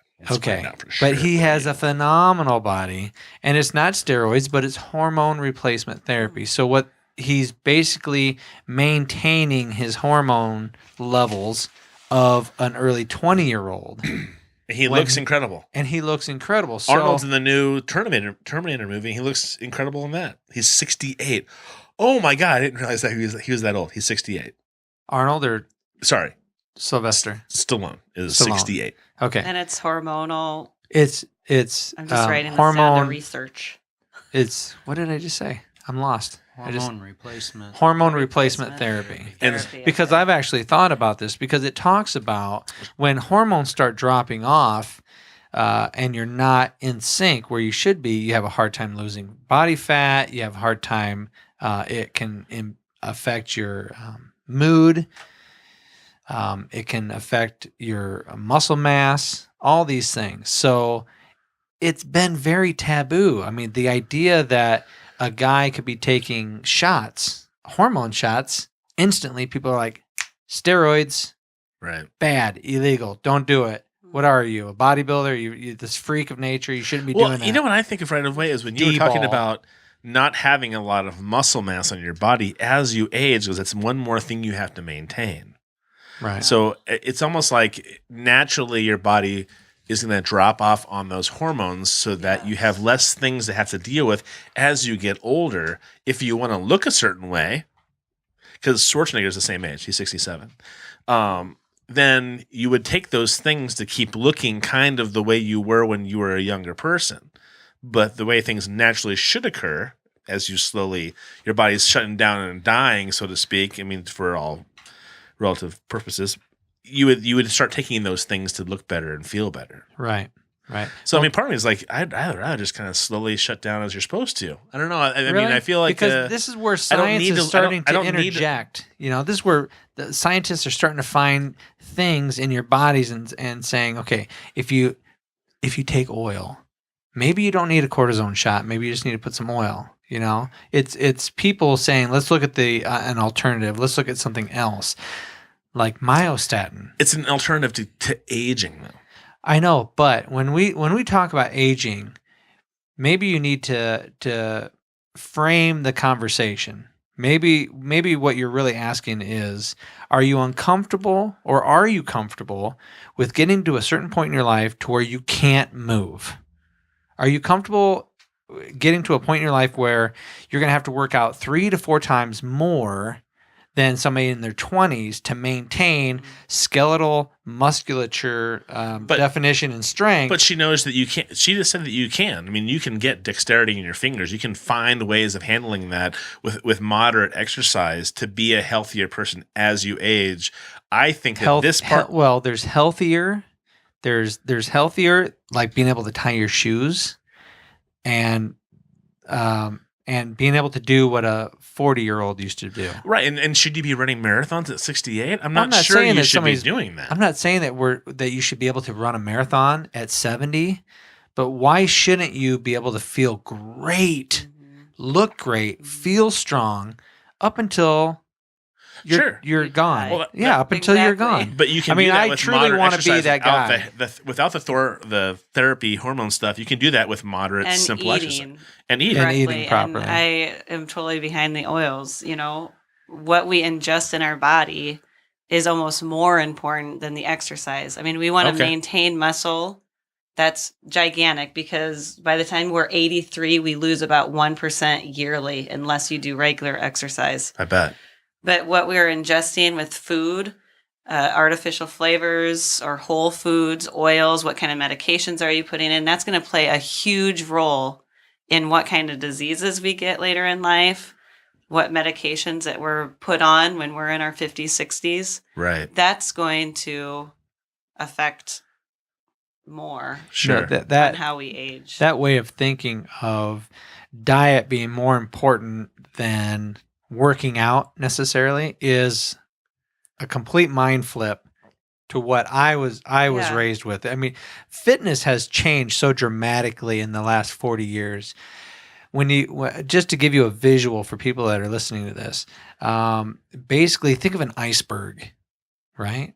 And an iceberg is so much larger underwater than it is above water. And ideally, you should be thinking of your what you're eating, your nutrition, as the bottom of the iceberg, and the top of the 80%, iceberg. Right? 80% of what you're doing to be healthier should be a diet, and 20% should be what you're doing being in the gym. Yeah. I mean, coming from a trainer, you know, exercise is still huge and important. Right. Yeah, sure, absolutely. What we're putting in our body, like you can't out train a bad diet. I mean, you see people exercising in the gyms all the time with a belly, or bigger people. Right. And they're maybe in there 6 days a week. I mean, Then they go to McDonald's do a afterwards. 45-minute workout 3 Right. days a week is all I work out.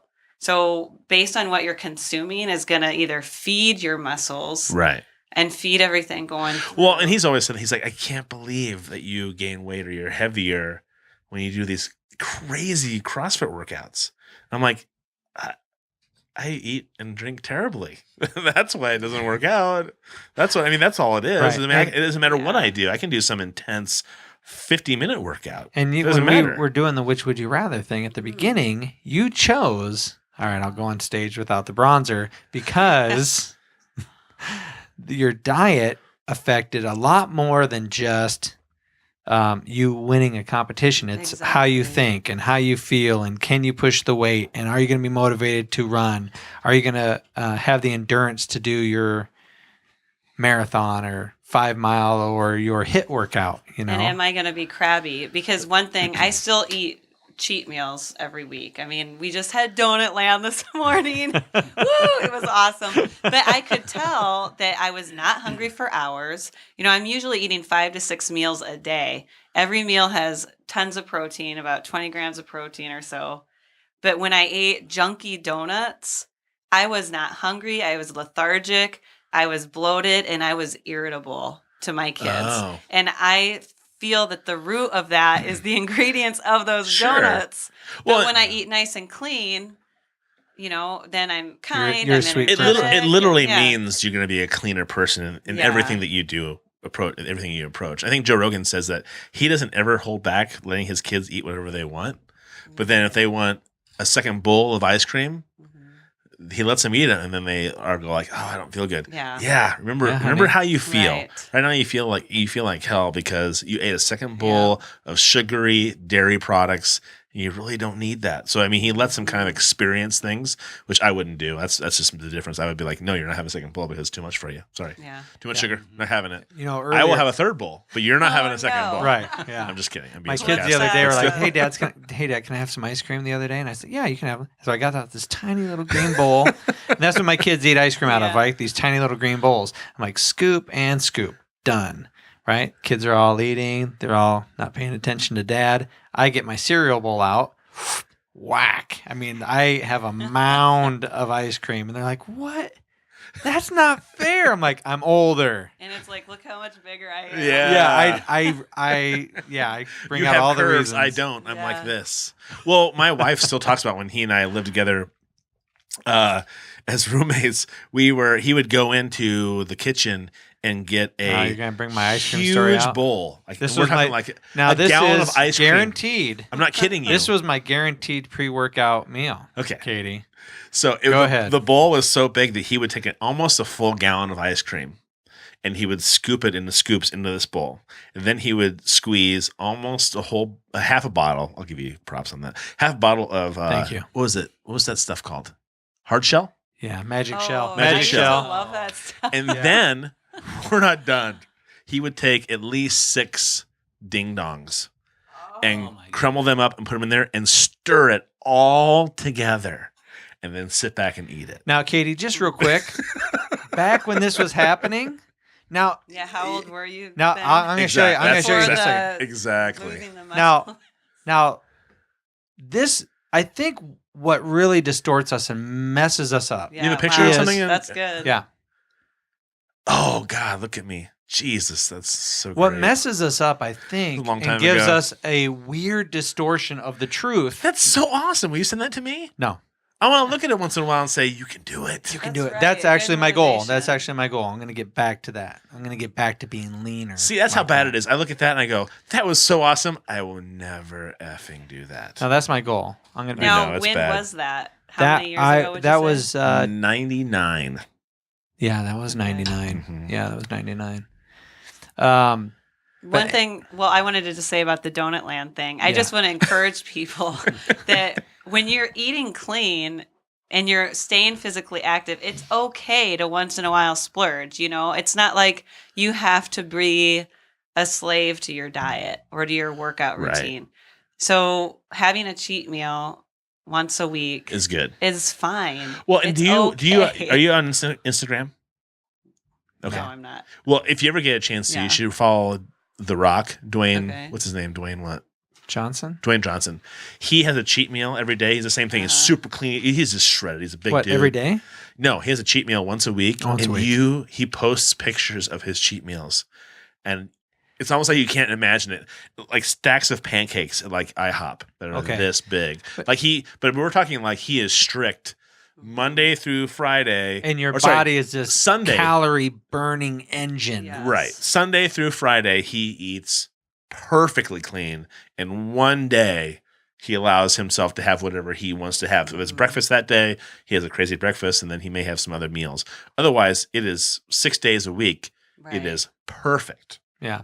Well, what I was So- saying earlier when I was showing Katie that picture, I felt really good about. I did. I love that Back in the day, picture. right? I love that Can picture. you put it on your No, site? Oh, no, you, no, I'm not going to do that. Okay. I'm not going to do that. Anyway, but I think we get a distorted idea of reality when you're younger. When you're younger and everything in school is sports, and you're very very athletic, and you have some decent genes in you.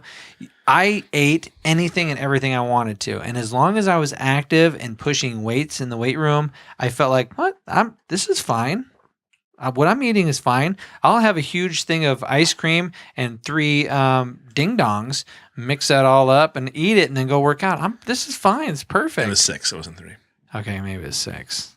It doesn't matter. But it's the same thing, though. I But mean, you have a distorted idea Yeah. of I wanna- what is what is appropriate and not appropriate, and then all of a sudden you're 36 or Yeah. 40, and you have this weird idea in your head. Hey, you know what? When I was young and I was in great shape and I was working out, I'd usually have ding dongs and ice cream. Maybe I'll go back to that. Right. Doesn't work. It Right. doesn't work No. still. So it's hard today with media and the different ideas of what you should be eating, what the proper diet is, paleo, just protein. What is the Atkins diet? It's hard to go Do with you that follow stuff. one in particular? I don't. Okay, so what do you eat That's on a good. daily basis? That's great.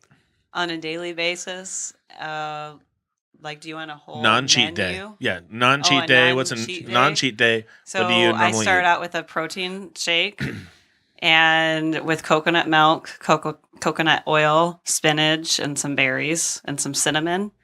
Okay. And then a few hours later, I'll have my early or mid-morning snack. Are we talking like 2 hours or 3 hours? About three and Okay. a half. Okay. I'll have about 5 to 6 eggs. With some yolks, without. Some yolks and then some just egg whites. About 1 to 2 Is yolks. it that big of a deal? The yolks. No, yolks are very healthy fat. It's just how much fat do you want in that particular meal. So I Okay. add scrambled eggs, add a half avocado, some salsa, and some romaine. Yum. Yum! It's Yeah, delicious. sounds so good. Ooh, I've here's never had another good romaine. one. Well, no Make romaine, but eggs. salsa and eggs is Yeah, that's awesome pretty for good. sure. Yeah, one day I was having a sweet tooth, so I just did like an egg, kind of a crepe, scrambled up some eggs, cooked it, flipped it like a pancake, Okay. and put jelly on it. Eggs and It jelly. was awesome. Like My son would love that. Grape He's jelly weird. or- He's, Yeah, but you got to read a lot of the ingredients of the jellies Oh, because there's heck yeah. so many junky ones out that's there. so shitty. God. The other idea, you could do some It is, cinnamon it's and bad. stevia on it Oh, That's stevia. good, Oh, too. I like that. with the Okay. eggs. Cinnamon and stevia. That's a great idea. Then I'll have some chicken at a separate meal. now, do you half, go? Do you half go? a chicken? What do you want? What? How like much chicken? 4 to 6 ounces of chicken breast. God, that's not very much. It It's seems like this big. It's this big. That's 4 to 6 ounces, right? I'm getting hungry and paranoid and have a little bit of anxiety. I feel like I would starve. I don't think so. I feel like I would never starve. Hungry, really. I don't think I would starve No. at all. No, just the idea of somebody limiting what it's like. But it's It's different for- weird. It's weird. Like if I don't have any money in my wallet, I get hungry. Well, think about the meal. You said Yeah? you had Do you lunch. know that? You had Right? lunch today, right? What? You had lunch today, and you said you had a big wrap full of lettuce and hummus and Right. avocado and No, all the I- stuff that took a tremendous amount of Yeah. space. Yeah. Yeah, it was great. That was great. I'm just saying, once I have a weird thing in my head. Once do. you start putting limitations Oh, yeah. on me, I start to feel really hungry. Am I really hungry? No, probably not. I mean, the fact that I don't have money in my wallet, why does that make me hungry? It's probably knowing that you can't have, like, you're restricted. So now I start thinking about Right. it more. So it makes you want it more. Kind of as a parent says, don't touch that red button. What do you want to do as a kid? Right. Touch the red button. So Right. The stove is hot. Don't put your hand Yeah. on it. Well, the good thing for him though is that he really does have a really great metabolism and an awesome body, if I can say so. That no, Are you no, okay with keep that? going. Are you Yeah. okay with that? And so like it. he feels like he's at his heaviest in his entire life right now. And which he looks pretty great. I'm 235. He looks- I got He looks okay. My thought is like, wow, a couple different shifts and changes yeah. would be awesome. And he talks about, I mean, we're talking like 2 or 3 pops a day, 2 or 3 No. candy bars a day, hamburgers. You eat hamburgers like crazy. Yeah. If I ate that way, I would be 300 pounds. There's for a lot of sure. people I work with who are just really upset with me when they see my diet because I will 3 to 4 candy bars a day, 4 to 5 little packages of chips a day. The other day I was chain smoking my Pepsis, Oh, yeah. right? So as soon as my Pepsi was low, I was like, where's my change? Boom, got another bottle of Pepsi and put it in my backpack. So then when I went to my next position, I had something. I always feel like I have to have all my creature comforts with me all the time. It's a horrible scenario or routine that I've gotten myself into. And there's people that I work with who watch me eat and they just shake their head. And I go, listen, I am gaining weight. Just so you know, just so you can hate me a little bit less, I have gained about 20 to 30 pounds since I've worked here. Because When you're busy and you're creating something and you're walking and you're doing something, you're moving, you don't think about food so much. But when you're just stagnant and you're not doing And anything, you're bored. you're working in a factory, you're moving all the time, right? Yep. You're not every 20 minutes you're probably not thinking, I probably need to get a Pepsi. Yeah. You might The worst thing I can do is go in the break room. Right. Because I then bet. you're sitting there. The vending machines are all there. And Pepsi, that's one of my favorite Downfalls, pops. right? They aren't That's owned by right. PepsiCo. Peanut PepsiCo butter. and, Advice. PepsiCo and General Mills are. So, but yeah, I used to drive truck for a living. Mm-hmm. And I'd have 3-4 Pepsis a day and 3-4 Snickers, Right. Right. And, I got up to the point where I was pushing 200 pounds and it was starting to hurt to tie my shoes, to bend over. And I'm like, enough's enough. Yeah. And I probably have maybe a Pepsi once every 2 weeks now. Oh, you lucky SOB. But, you got to do it slowly. Yeah, it's you like do. you're Yeah. talking. You Right. can't just go cold turkey. You have to go down slowly. And see, pop's a big thing for me because I used to love pop as well. Mhm. And now it's like I allow myself, if my family wants to go out and eat Mexican food or have hamburgers or eat somewhere, I'll have a pop. Right. But in my house, I don't have any pop at all. Right. No, but then but I do like carbonated water. Mhm. And then I So keep weird. I know. And I keep hearing that carbonated water is bad for you. It leaches calcium from your bones and things like that. But my wife bought me Soda Stream. Is that what the soda? They can make your Yeah. own soda if you want to. So what I do is I make the so soda preppy. in the water and I just squeeze lemon. He's like, He told you ahead of time that he's an asshole to me.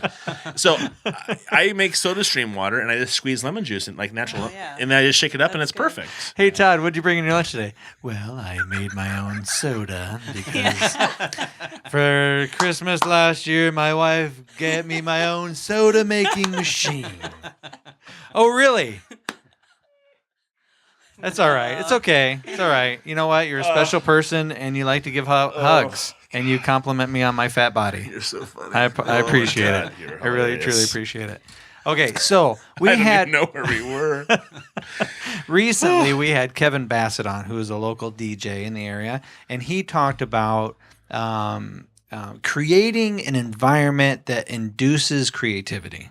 Okay, so I liken that also to losing weight and being healthier. And do you want to be consistent in anything that you're doing, whether it's putting oils on or being mindful of an ailment that you want to Changing routines is a big thing. right, but you need to look at.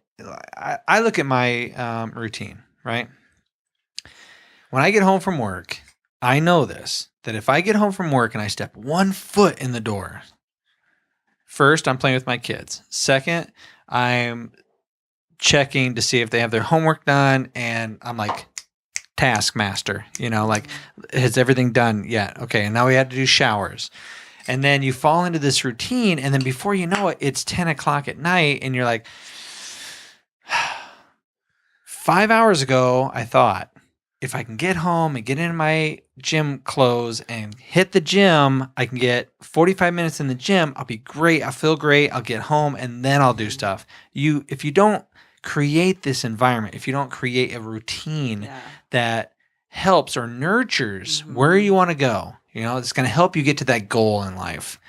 You're going to just fail every time, aren't you? Exactly. Yeah, you need a routine. And it takes time to create that routine. And you need someone behind you encouraging you and being that cheerleader. Okay, accountability, Mm-hmm. Whether it's from a spouse or a friend or a trainer, someone that you have to be somewhere at a certain time to work out, or your spouse is helping you to stay on this better clean eating and not having certain foods in the home. But routine is key in becoming successful and reaching your goals. And being able to identify, what am I doing now that what's my trigger? If I get to this that's a certain good point, word. I know this is going to trigger me to want a soda or Snickers. Well, I think a Yeah. part of it or- too is like what Mark was talking about was it's almost like you have to be mindful. You have to like prep. There's so much work that goes into it. Vending machines are right there, easy access, piece of cake. It takes money in 2 seconds, and you've got what you think you need. Right. But it takes a tremendous amount of work to prep for that. So yeah, I'm going to go into the break room, but I have my bag of vegetables, and I have a sandwich or whatever it is. It's a tremendous amount of work if you haven't created that routine. Right. There you go. Yeah, it has to be something that you integrate into your life if you're mindful enough to want to be healthy. Right. And plan and prepare. So training for the figure show, prior to that, I had been a vegetarian for 23 years, but I knew if I needed to pack on more muscle, I needed to be adding more protein, animal protein. How did you handle that? It was a little difficult at first, but then I just got over it. She grabbed her first 23 years, drumstick I'm like, and she tore no, into it. and Nope, it I was want done. that trophy. I still cannot eat meat off a bone. Oh, can't. You know what's I funny don't is I was a want to. vegetarian for what, 10 years? Yep, you were the So, fattest yeah. vegetarian I've ever seen. Yeah, God, you're such a lovely man. And and I love my soda stream, by the way. I'm going to put that out there. I love my soda stream no matter how. So check out pretentious you think SodaStream. it Go to is. Yeah. sodastream.com. I actually have no idea if that's the website. And I remember I was in the exact same position. I was training for an Ironman in Louisville, Kentucky. And I was not taking in enough protein. And I thought, okay, I'll start doing some fish or ocean life protein. Start doing that. And I thought, well, this is going to be pretty easy to get back into it. But I remember not long before that, like cutting a roast for my mother-in-law and being like, this is the most horrible I thing know. ever. Right? And being like, this is really gross it to me. is, Like right. I couldn't It was handle to it. It me was too. so nasty. Yeah. It's so gross. And now I get buffalo roasts, and I get all my red meat is buffalo from a local buffalo herd here in town.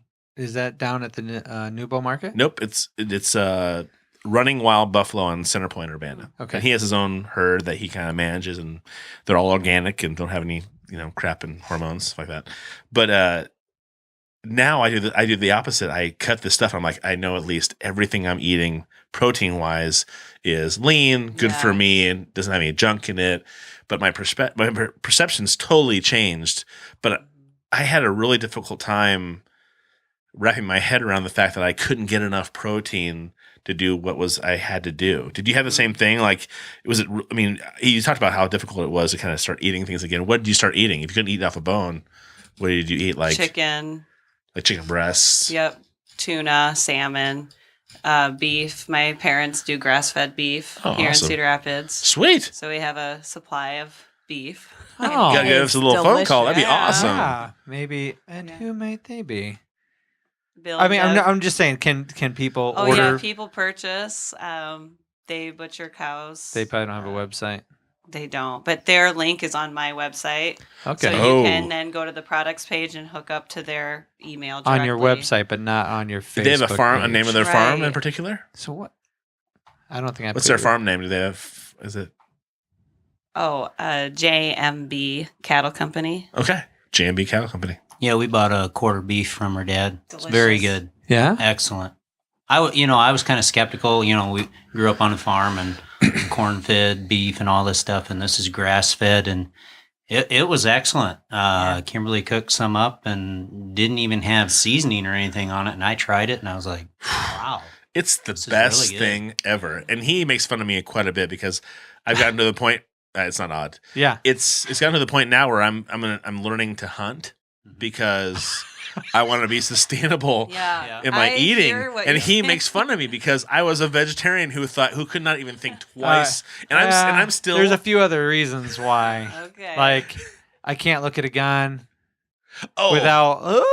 they make me nervous. They made you look. So You would get fear, angry. kinda? Like he would get angry and nervous and scared, and this whole like he doesn't like to talk about. Like at one point Nervous in my and life, scared is he good. didn't like I talking wasn't about angry guns. about guns, but Like there was an emotional effect that would happen to him with guns.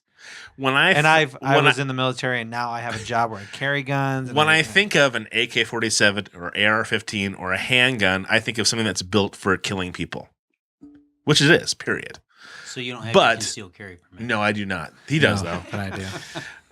A gun that I I'm own, not carrying right now. a though. gun that I do own is a rifle, so I can hunt turkey and deer and things like that. It's a different point of view, I guess you could Right. say. Mhm. And so Right. that's what bothered me. It was hard. I mean, my grandfather was a Methodist minister and raised me in a very pacifist kind of way of approaching the world, in a very loving, peaceful way, which is Mm-hmm. the way you want to approach the world as far as I'm concerned.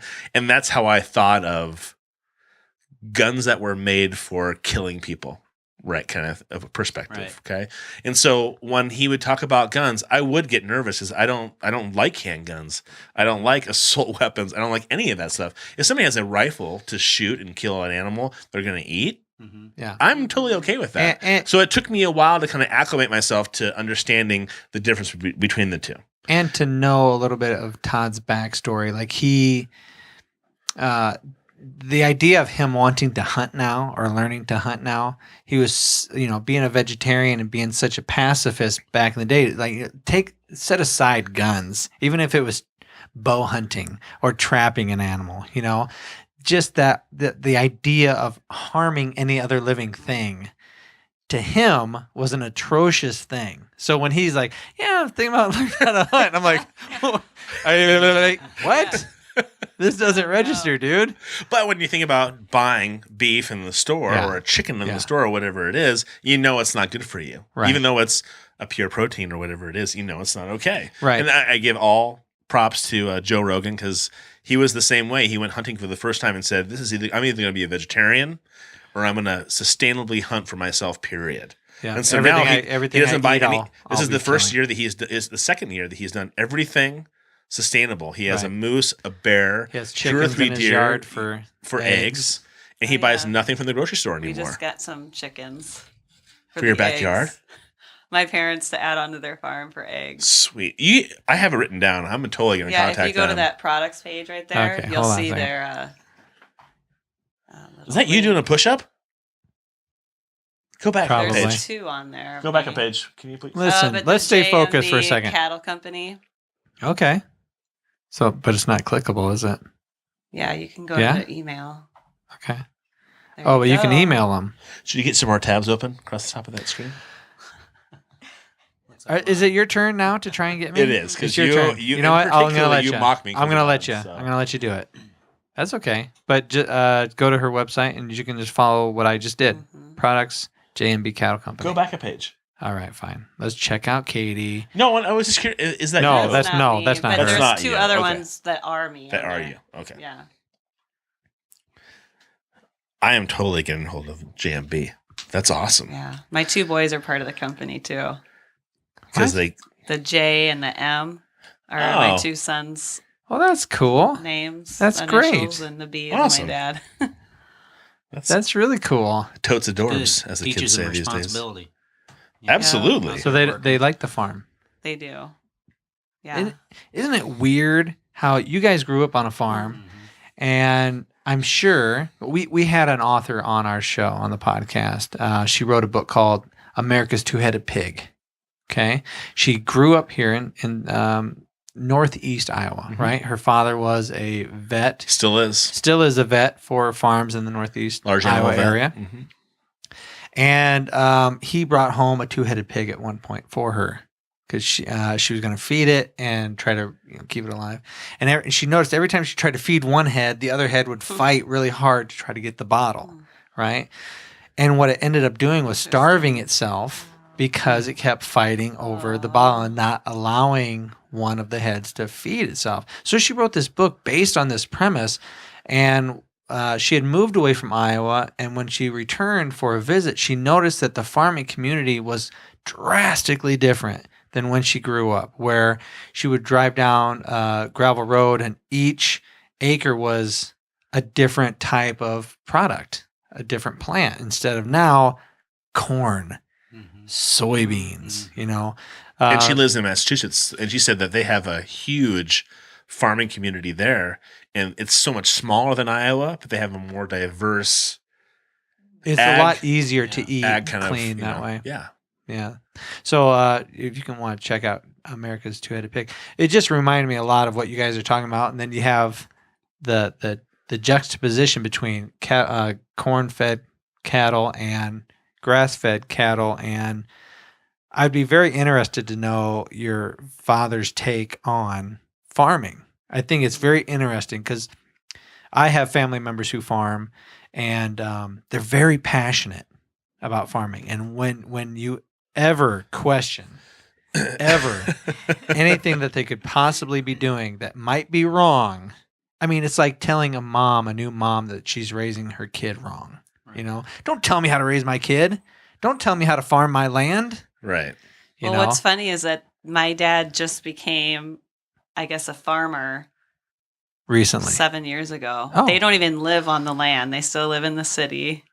And he drives every day, 2 times a day to feed. That's very It's unique. his hobby. We need to talk. We need to have this This guy is his in for a hobby. talk. Who does that? That's awesome. A crazy guy like my dad who's awesome. Yeah, he is. Yeah. He's a great guy. Because that's more work. You know, you're getting older in Oh, life, yeah. and you might start thinking, all right, when's my payday? When do I get to retire? When do I get to stop working hard? When can I relax? When can I go home and just watch Survivor? He's been a great role model because I love he's Survivor. constantly learning and growing. So it was first the cows, and then he started researching chickens, and now he's thinking about honeybees possibly next year. So he's Well, has you ever heard of polyfarming? Polyface farming? Oh yeah, because I don't know. we're gonna have a farmer on for polyface Yeah. farming. There's a guy in Western West Virginia who has a thing called polyface farming, where he has, I can't remember how many acres it is. I'll do a terrible job of describing this, but he has pigs on a certain acreage for a certain amount of time, and they go to the next acreage. And then there's cows on that Oh, acreage, yeah. and they graze, and they switch, and he does cows, chickens, and pigs that they all they interchange, so that the parasites It's that are movable pens. and Basically. the what happens so is you that rotate them around. the cows, the pigs, and the chickens aren't in their own feces long enough Okay. to cause disease and parasites, and the pig feces takes care of the microbiotic Yeah. material of the cow stuff, and so because there's so many animals in so many areas, you don't have disease happening. And so there's a guy who is just south of Kelowna who is a student of this gentleman who's doing the same thing. Yeah, and that's who we're gonna have on. Yeah, right? Correct. he's a really neat guy. I called him like a month out from Thanksgiving to see if I can get a turkey, and he's like, "Yeah, you need to call me like 4 months ago." I was like, "Dang it!" Because very popular. as they're moving these animals around, they're going through the same, area, the same acreage. But as they're rotating around, like the pigs or the hogs are like breaking up the soil. It's just kind of a neat thing that like the stagnant farming idea, or the idea of stagnant farming, the old idea of farming, is kind of going away, and you're seeing a lot of really neat new ways of doing. And I've never ever heard of somebody going, okay, what do I want to do now? I'm going to start farming. But you know what? but I'm not does going to own the farm. I'm just going to drive out there a couple times. Does he love No, doing he- it? He really enjoys He it. does. It's like this. And if they've you and been I could not have our begging and full-time begging. jobs, we would do this for fun, for our jobs. Yeah. Because we love doing it. I'm drinking It's the beer same thing. and talking If to he interesting find- people. If he It's a finds something he difference. loves to do, Yeah. I mean, he's semi-retired, and then this is just the hobby. And what's great is that my boys and my daughter, sometimes they go there and help out with the cows. And they're building a tree house now out there, and there's a pond to fish and See? boat. So I like the It's fact freaking that awesome. even though they're in their 60s, my parents, they're Mhm. still learning and pushing themselves That's to keep cool. living. Yeah. That is cool. well, and they're doing something that's productive in the sense of Are we gonna have to? grass-fed Mhm. cows. I mean, that's a huge thing. Are we gonna have to purchase like a farmland to live out our fantasy? Dude, if we tell people the plans that you and I have on a regular basis, it's not going to be healthy for anybody. We've had a to couple listen. of different ideas, like just buy houses close to each other, like right next to each other, and then have like a skywalk Oh, yeah. Or- That'd or be a tunnel. good. or a tunnel, or a tunnel. that goes in between the houses. But maybe if we just bought a farm, yeah, It was very difficult not long ago. We were part of a church family, a church community who could not handle the relationship. they that could he and not I get over the have. fact that we weren't gay.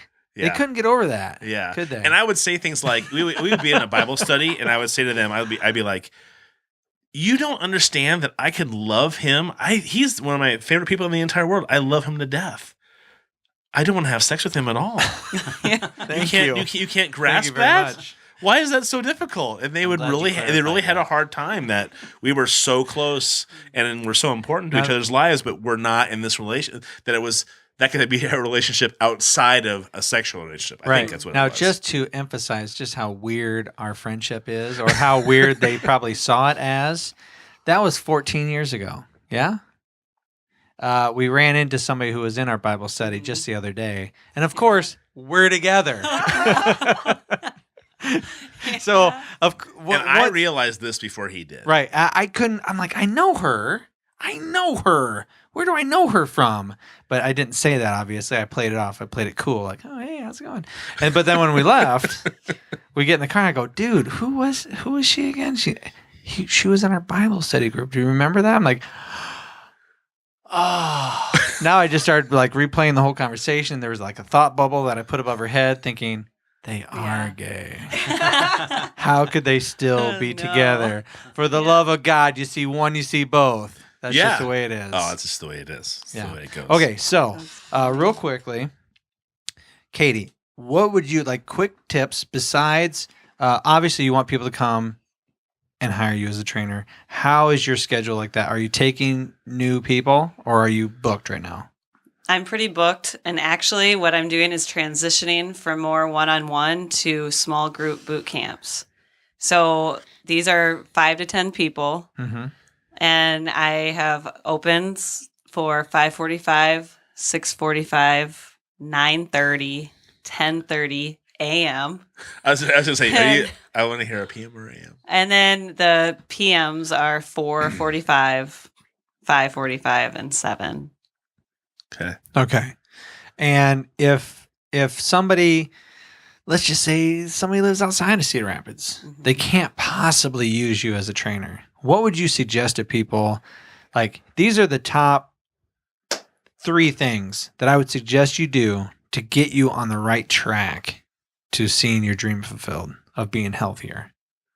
Well, I could give them a couple suggestions just to do in the short time. Body weight squats, push-ups, progressing themselves down and onto the floor for a regular push-up. They can also communicate with me that maybe they have more specific desires for their body type. They would come in for a consultation. We would talk, get measurements, past, any past injuries that they may have had. Then I can write up a program for them. And then they would pay me an out-of-studio fee, which is half the amount of a one-on-one if they come in.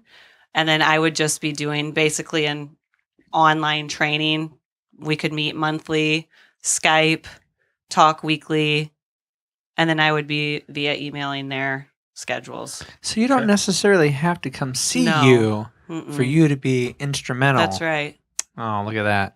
She's awesome. really kind of worked the whole multimedia Skype thing. Good for you. Did you learn that at the recent, Yeah. what is that one? Fitness Business Summit. Fitness Yeah. And Business this was my Summit. second year coming. Last year, it was just a huge jump start. You were For just my starting business. out? Okay. Oh, it really helped you. Yeah. Oh, majorly. Where in California is it? Orange County. Oh, nice. Very. So that happens once a year, every when? Oh, March. Every March. Yep. Okay. And really quick, before I forget, because I wanted to bring up this video, right? You had posted this on your Facebook page. I don't know why he wants to show it either. I'm with you on this one. Because, Yeah. okay, so you put, this is a workout exercises for women in the 1940s, okay? And I'm just going to play this real quick. I just thought it was funny.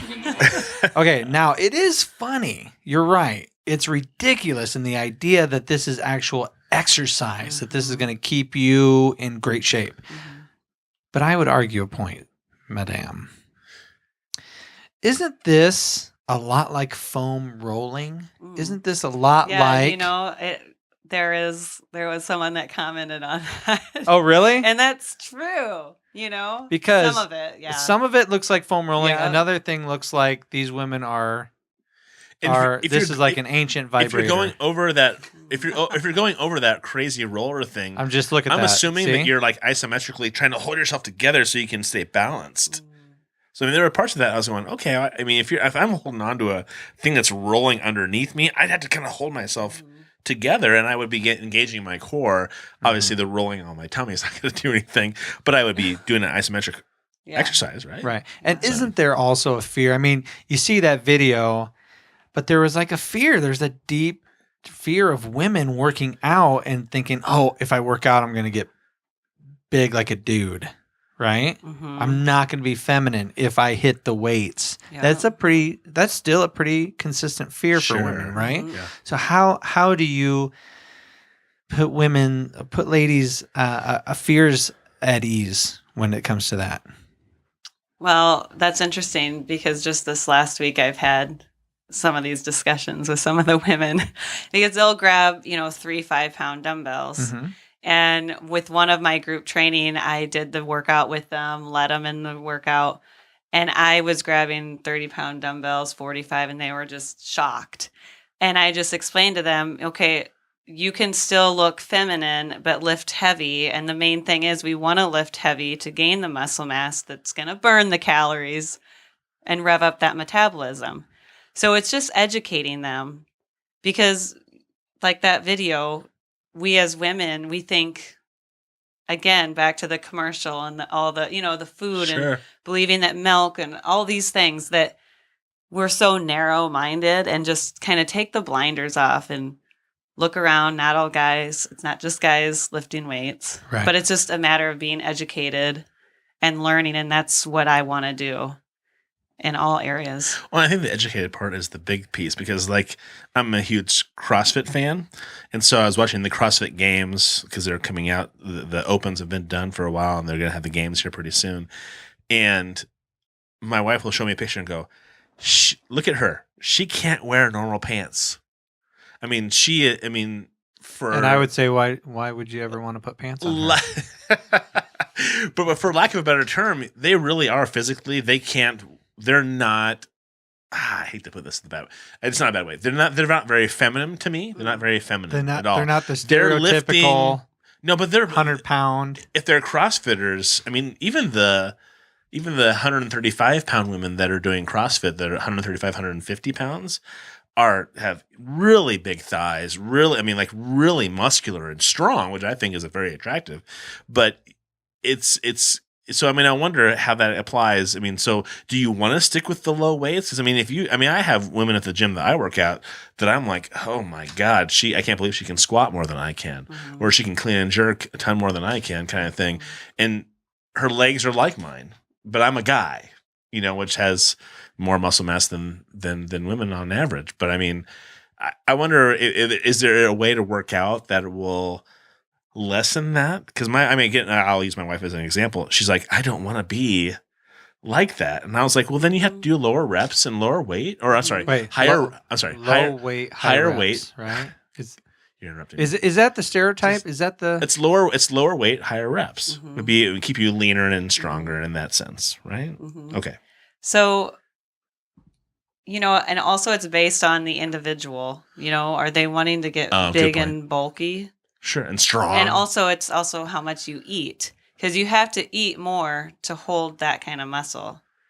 If you're not eating as Right. much food, protein, calories, you're not going to be able to keep the muscle mass that you are building to have. Could that be a driving? Or we're a little bit more muscle bound. Could our bodies be driving us to eat more calories because we are bigger people? Yeah. I mean, naturally, you should be eating more than someone like me or Kimberly. Ambrosia pie, high V. Well, No, okay. Let's Now- see what kind. Do you want belly fat or do you want big chest and arms? Okay, So- there you go. And Good I point. think a You lot gotta of people kinda are weigh out. wondering, like, I would be the first to admit, we talked about, we used to do the personal training and we've seen like what people should eat, right?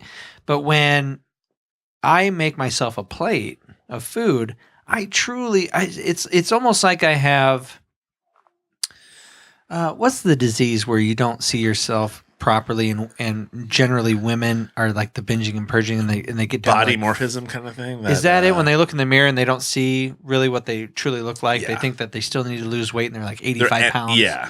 I almost feel like I don't have that, obviously, but I have something kind of like that to where I know what I should be doing, but when I look at my plate, I'm thinking, I probably need to have a little bit more. Like, I don't see the true idea of the proper portions. Even though I'm aware of it, I don't see my food the way I should be seeing it. You know what I mean? It's because it's the thing I was talking about earlier. We know better. We know that a slice of lasagna and a salad and a vegetable is all we need for one meal on a semi-small plate. But we choose to take that plate and put 3 different pieces of lasagna on it, and maybe no vegetable because we don't take up space with the lasagna, and maybe a little bit of the vegetable. I mean, I don't think it's a perception thing. I think it's more of like we have it's the opposite of what you're talking about. Okay. We think that, I can eat all this stuff. I also have this really weird way of justifying, which is I heard it once, so it's going to stick with me, and I'm going to say that it's real. Yeah. The idea that if I It's real. The idea that if I don't eat enough, that I'm going to put my body in starvation mode, which obviously it's not. But I'm going to put myself in starvation mode, and then my body's going to say, "Nope, I'm going to save all those calories. I'm going to get fatter. So I better eat something so I don't go into starvation mode." Oh. You know what I'm saying? Like, Yeah. people try to diet. People try to watch what they eat, and then I get this idea in my head like, wait a second. Have I only had 1,400 calories today, or have I had 1,100 calories today? Am I having enough calories? And people get this anxiety and like, oh, I don't want to starve myself because if I starve myself, then I'm working harder and my body's going to save fat. And there's that weird anxiety. Once somebody says something, it's kind of like saying, oh, you're using that salad dressing on that salad? Well, that's a total waste of time then. No, you're still eating salad. You're still eating the vegetables. You're still eating the leafy greens. You're still having tomatoes. I put crappy salad dressing on it. Big deal. I'm still eating other really good things. It's not a complete waste. Yeah. But And I think baby steps, going completely clean, because I don't use salad dressing. So just the flavors of the salad in itself is amazing. you almost swore at me. I felt very uncomfortable there Maybe for a second. olive oil or even apple cider vinegar. Well, is I really was going to good. say I'll vinegar make a and oil salad is and I okay, won't put right? anything on Salt it. and pepper. And do you guys put salad dressing? I like vinegar on mine, different Just flavors vinegar. of vinegar. Just yeah. okay. And black or crushed pepper. Yeah. Oh, That's yeah, that's a good one. But that almost seemed obscene. It did. It's hard. It seemed a little bit wrong. That's a good example, though. That's the mindset where Yeah. we're in. When- We're like, what? I can't put ranch, just the Hidden Right. Valley Yeah, Ranch. Come on. If you've got blue cheese or some radishes, red bell peppers, those are the flavors that In you your want to salad. taste. Okay. But because a lot of Western diets are so full of artificial food, junk.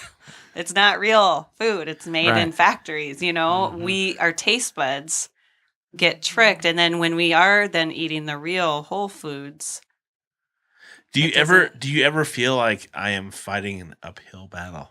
I'm rolling that rock uphill, and because every commercial on television is almost food related. It's either food or sex. It's either food, sex, or you need to buy something to be happy. Right. But I mean, the food commercials are definitely the opposite of what you're talking about. Almost yeah. all of them are. That's an uphill they- battle. yeah. And I feel it's an uphill battle as a consumer. My brother who went on, he convinced me, this is years ago, probably 8 years ago. He convinced me to do this cayenne pepper Oh yeah. lemon juice. You looked Oh. great, dude. Fast. You looked great. Fast, right? 10 days. And to this 10 day, I smell lemons, even though I put it in my fancy sodium machine.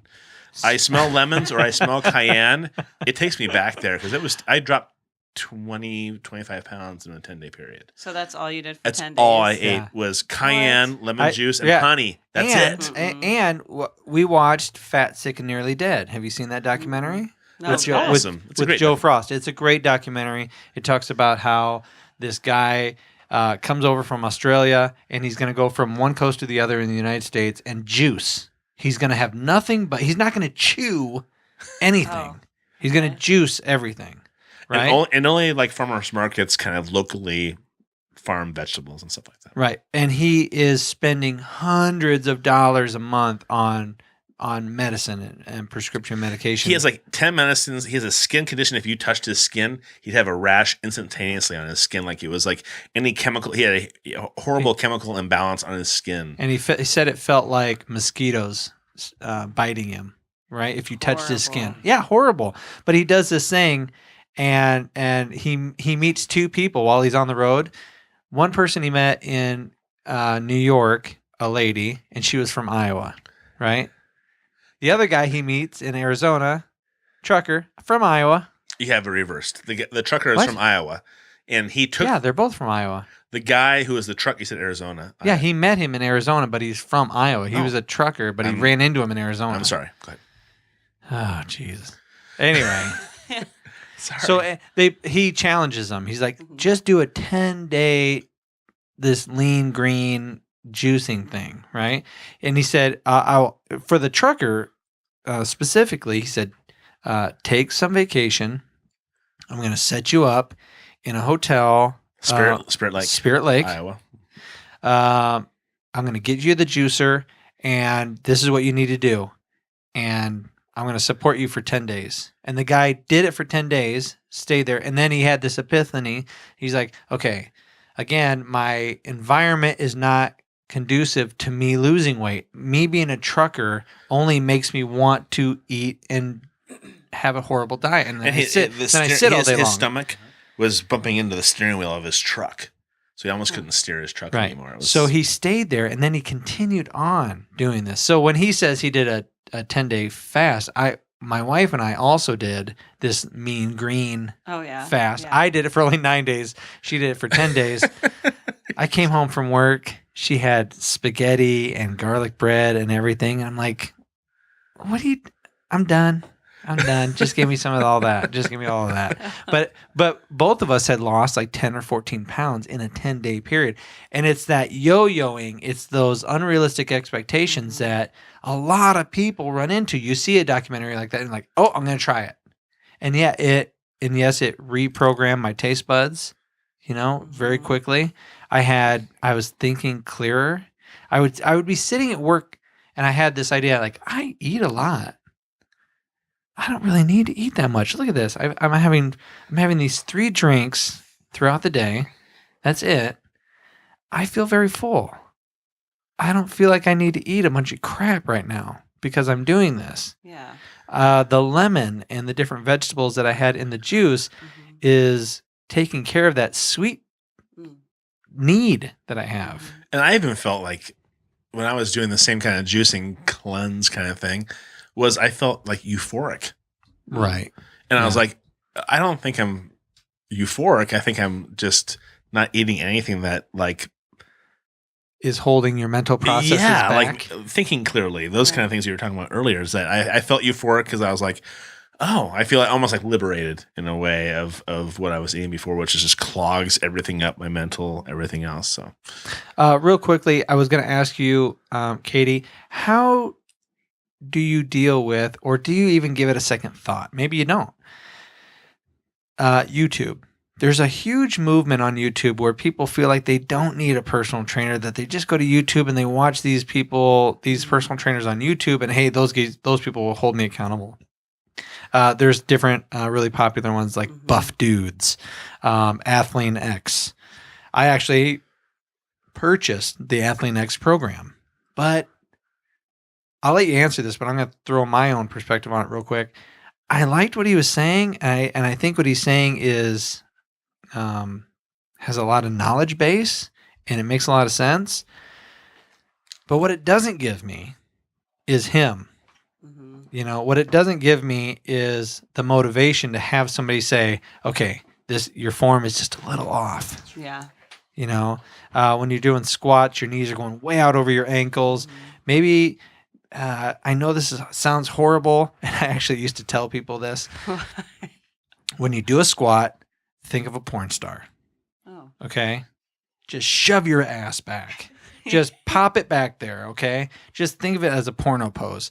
And for whatever reason, it's probably not the right thing to say, but it made people like trigger this idea like, oh, okay, so when I sit down, I shouldn't push my knees forward. I shouldn't keep my hips right over me. I shouldn't just go straight down and be in a really uncomfortable, awkward position.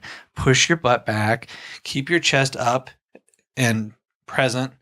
So does that stuff on YouTube, does that make you feel like you have to compete with that at all, or No, not at all. Not at all. I have a few YouTube clips, which I'm not really like, yay. However, I did them to demonstrate things to Okay. some of my clients. okay? I think it's good for an overall broad demonstration of exercises. Mm-hmm. But if you're wanting to meet an individual where they're at and get to know their learning style, because I have some people that are real visual. Right. I have other people that I kind of have gotten to know how they learn. So I have to verbalize more clearly what I want, like they're 5 or something, you Mhm. know? Sure. So being in person with someone is a lot better for them than just going to YouTube. But you don't feel like you're ever going to go into this realm of helping people, the YouTube videos. I may not. I don't know. My future is wide open and Okay. really exciting. So, Okay. That's cool. That's cool. yeah. We're going to meeting with Josh, who is a trainer at CrossFit 2.2 tomorrow, to Oh, talk yeah. about his new delve into the video Okay. experience and how he's trying to take his training to a different atmosphere, Mhm. you know. But if that, like I said, Athlete X is great, and there's a lot of really neat videos and tutorials and a Mhm. plan for you. But if you don't have that person that is guiding you through something, like one of my go-to memories to illustrate the importance of having a trainer. I would work out with somebody who had never worked out before, and maybe we're on the lat machine pull down, and so they're just yanking it down, okay? And I would say, try to use this hook grip instead of the bicycle grip where your thumb is, wrapped around it. And I go, for me alone, I feel like if you have the bicycle grip, you're focusing more on squeezing the bar than you are pulling and thinking about your lat muscle. And then the other thing I would do, I'd put my hands under their elbows. And so instead of them focusing on their hands pulling the weight down, I would resist them under their elbows. So they're actually pushing with their elbows, resisting against my hands. And you get things like that Yeah. with a trainer that you're never going to get from videos or P90X. I mean, Right. P90X, Athlete X, Buff Dudes, all these different videos.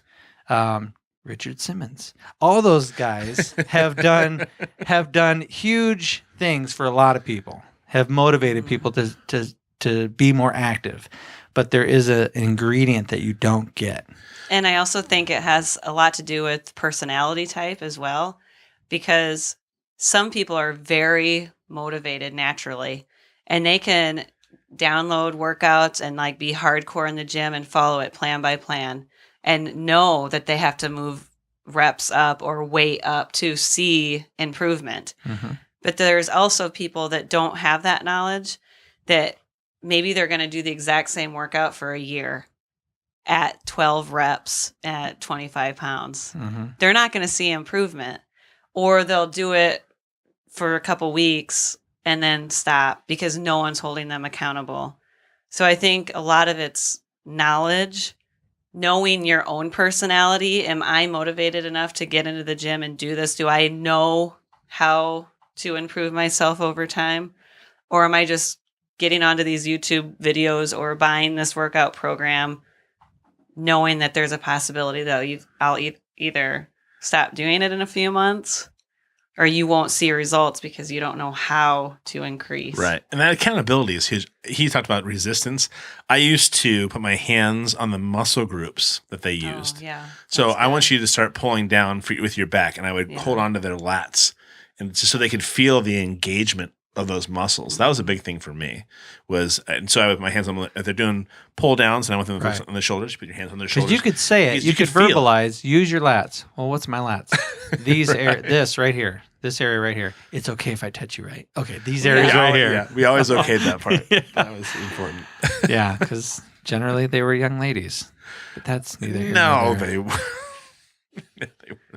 I You had all young ladies. I did have all young I had ladies. mostly middle-aged ladies.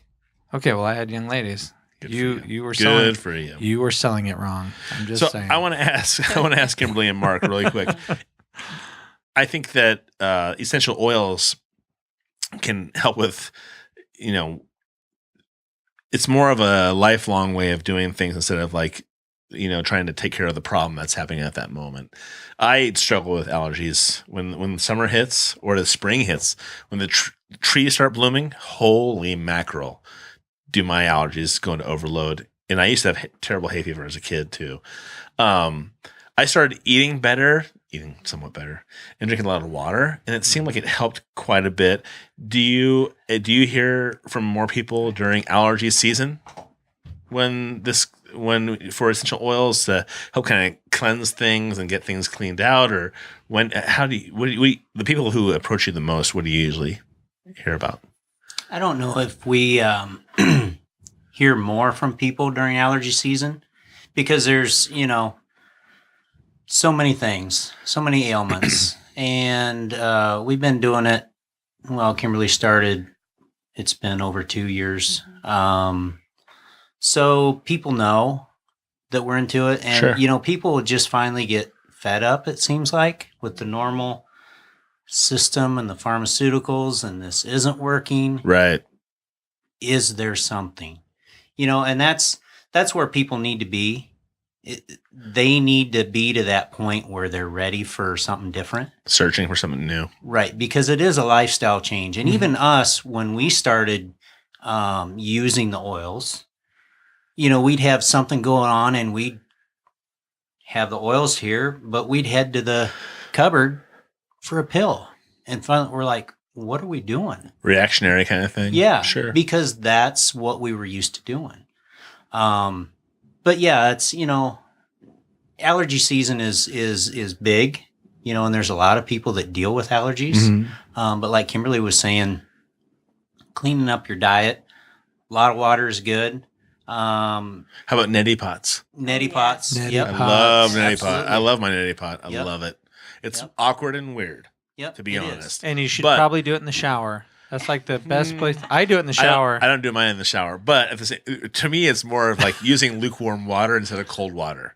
I Yeah. know the first time I did it, I was just like, Oh God! filled why tap would you use water cold water, and my reaction was like, oh Yeah. my gosh. And it's Can you also put getting essential, over Can the. you put essential oils into a neti pot? Yeah. So I have a blend that I put together. It's I think it's like sea salt, and then you put rosemary and lavender in it, mix it together, Nice. and then I have it in a jar, and then I just put like a teaspoon in at a time.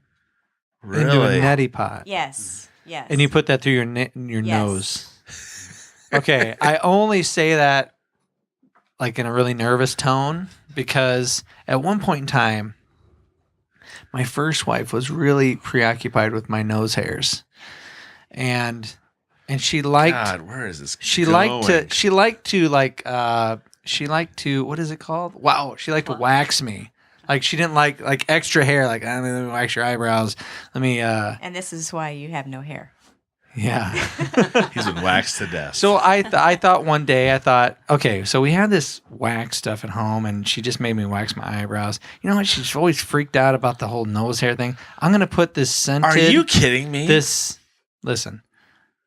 So I took this scented wax, and I tried to wax my nose hairs. Dude. Just for anyone ever possibly thinking that's a good idea, don't do it. Now the reason How why can I not know this story? Are you kidding me? No, You're I'm not kidding. serious. I'm totally serious. Everything I say on this podcast is completely true and honest. It's one of the most liberating things about this podcast. Anyway. I agree, but wow. Everybody makes mistakes and everybody does really weird things. So Or learn, stupid or terribly learn stupid from my things. terrible, terrible example.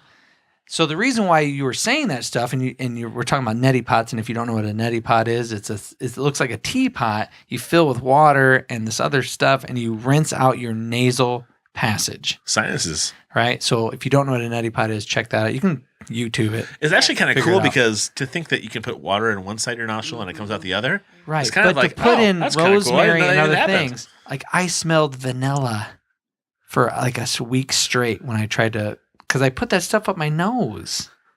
And how do you get it out of your Dude, that's nose? so dumb. I mean, that is just ridiculous. I was like 20 it's something. I was 20 something. I'm not going to say I'm not going to say I'm not going to blame it all on age because I'm sure I'd do something really equally stupid today. Exactly. I possibly could. I also tried Nair on my face. Don't ever do that either. That'll give you a chemical burn. Oh. It happened to me. I got a little chemical burn. My I was dad so tells a sick story of about shaving in the military. Every day, shave. I'm like, all right, maybe if I can try some Nair, put a little Nair on, maybe I could go a week. Those whole short glad videos. I didn't know you during this time period. You This did is know really- me during that time period. I was married to one of your best friends. I just was out of state. I had to talk to you over the phone. That's why you probably didn't know. all My of dad this. had a guy who, as a prank in high school, he was the running back. He was like 5'8", little bowling ball of a guy, Italian guy. So just hairy from head to toe. And at a party where he got intoxicated at and fell asleep, they threw him in the shower and poured Nair all over his body and turned the shower on. And he was like a newborn baby boy, just like That is pink. and I don't recommend anybody trying that No. because No. again, He didn't have any chemical burns, but It he was could like possibly- he was naked in its truest form. And my dad loves that story because he said that he got a bronze star and 2 Purple Hearts because he ran into a paddy field or a rice field are you in Vietnam. regurgitating Forrest Gump? Nope. He was in Vietnam and he ran into a rice paddy. They got dropped off by a helicopter and it immediately got fired on. So they all ran to the timber. There was 6 guys in the middle who had gotten hit. This guy who was running back ran back and forth. It sounds like Forrest Gump. Yeah. And he got shot 6 times while he was doing it. Luckily, nothing ever, stopped him from running, but he survived. And so he talks about the story of them doing this high school Hazing prank to this him. guy. Yeah, being goofy. And he got drunk at a party. And then he did this an amazing thing later on in life. All right. I love that story. What I was talking about actually pertained to what they're talking about. Don't put. I would say your don't facial chemical burns. Okay, I did. I guess Come I on. did kind of Yeah. veer off a little You bit. But just what I a was a tad. little nervous about was putting anything scented up your nose. Well, But that's it's an okay. essential What you oil, were talking though. about. Yeah, but you're rinsing it. You're not just sticking it up there and it's going to stay. It's rinsing it. Well, Thank you, Kimberly. You're not yanking. I anything wasn't out. putting like a chili up my nose. You might as well with hot wax. It was really weird. Didn't work at all, by the way. Did not work at God, all. I have this mental picture. Of All right. You know what? We should It's probably leave off on amazing. this awesome mental picture. If you want to check out Kimberly, go to Prime Fitness. Prime Fitness That's Katie. Katie. CR. Katie. What did I say? He said Kimberly. Kimberly. You were looking So at Kimberly. good. So you Well, thought about I was that. looking at both So- the cards. Check out Katie. Right? Go to her website at primefitnesscr.com and you can check out her Facebook page. And her professional Facebook page is what again? Prime Fitness. Prime Fitness. Yep. Right there. Check out her Facebook page there and you can get together with her. And if you want to Skype, she's all about technology. She's all about motivating you. She's all about communicating to get the best result. So check out Katie that way. And if you want some essential oils, if you have something that's bothering you, go to livinglifenaturally.com. And that is these guys right here. So and our check Yorkie. That's our baby. and your Yorkie. Yeah. So do you put essential oils on this dog? Yes. Absolutely. He Really? actually had a cyst behind his neck, kind of on his Yeah? shoulder, and we used frankincense, and it took less than 2 weeks, and it was gone. Isn't that what the 3 wise men? There was like Yeah. frankincense. Frankincense. Yeah. All right, that's the only thing I know frankincense from. I have no idea what it would even smell like. What's it smell like? Very mild. You didn't bring any examples, did you? I could have ran upstairs to grab my own box. That's all right. That's okay. Can I have say this two. as we get finished up here? You're gonna rip on me? Oh, no, not at all. I was going to say that one of my favorite things about this podcast is who we get a chance to meet. Absolutely. And I came into this podcast very nervous, not sure what to expect, as I'm assuming you guys are the same way. And I really enjoyed my time with you. I really appreciate every viewpoint you had and all the things you expressed to us. And I just feel like I'm always learning. You talk about your dad. I'm like, oh my gosh, I would do this forever with no money because I get an opportunity to meet people like you guys. And I really appreciate your time coming in and spending it with us and getting a chance to expand our craniums a tad. Holy cow. Yeah, I loved it. And I saw you guys taking little notes, so hopefully you'll check out what I said. And if I'm Do not and take if a I'm picture wrong, with your shirt off because they'll show it later. And don't Shame, put wax shame, in shame. my nose. don't put wax. You know what? Thank you. Yeah. I'm not above the idea of making fun of myself. I can laugh at Oh, myself. totally. That's That's okay. great. It's If the you best can't do that, part. you're It's the best an part. idiot. Todd, Yes. let's just say for a moment I love this part. that somebody has their Samsung Galaxy S6 Edge, new phone, Galaxy, and they're listening to this podcast on Stitcher, which, by the way, it is on Stitcher. But let's just say you're listening to it on Stitcher. Like, where would you go? Like, if you're just listening to this thing, where could you go to, like, check out all the other things that we offer? Your intros are getting better and better all the You time. like that? I try to, like, upbeat it a little Yeah, bit. it's fantastic. Go to tpspproductions.com. On that website, you will see a donations button. You'll see a Stitcher button, a iTunes button, Facebook, Twitter, Todd's blog. It's been a little while. Sorry about You the need to blog. get on I that. know I'm being really shitty about that. I apologize. It's all me. It's not Matt. It's all me. While you're on Facebook, make sure you like us. While you're on the Primal Scream for Twitter, follow us. While you're on iTunes and Stitcher, make sure you subscribe and you give a review. We want to know what you want to hear. Do you What like do you some like? things? Do you Yeah, not like that was other horrible. things? You Hey, swear I got too an idea much. for a show. Yeah, I have somebody who'd be great on your show. We're always Yeah. thinking that'd be great too. Yeah, So, we'll Skype. We're not afraid of technology. We'll up our game. that's right. Katie. But also on YouTube. A lot of people follow us on YouTube and subscribe to YouTube. And my brother in particular in California will pull us up on YouTube and listen in headphones while he's working on his laptop because he can minimize it and keep working and it's playing. So That's the Nice. cool thing about podcasts and YouTube and marrying the two together. So if you got some time at home and you want, or let's just say you're driving and you're listening to the podcast because you want to hear what we're talking about for the day or for the week.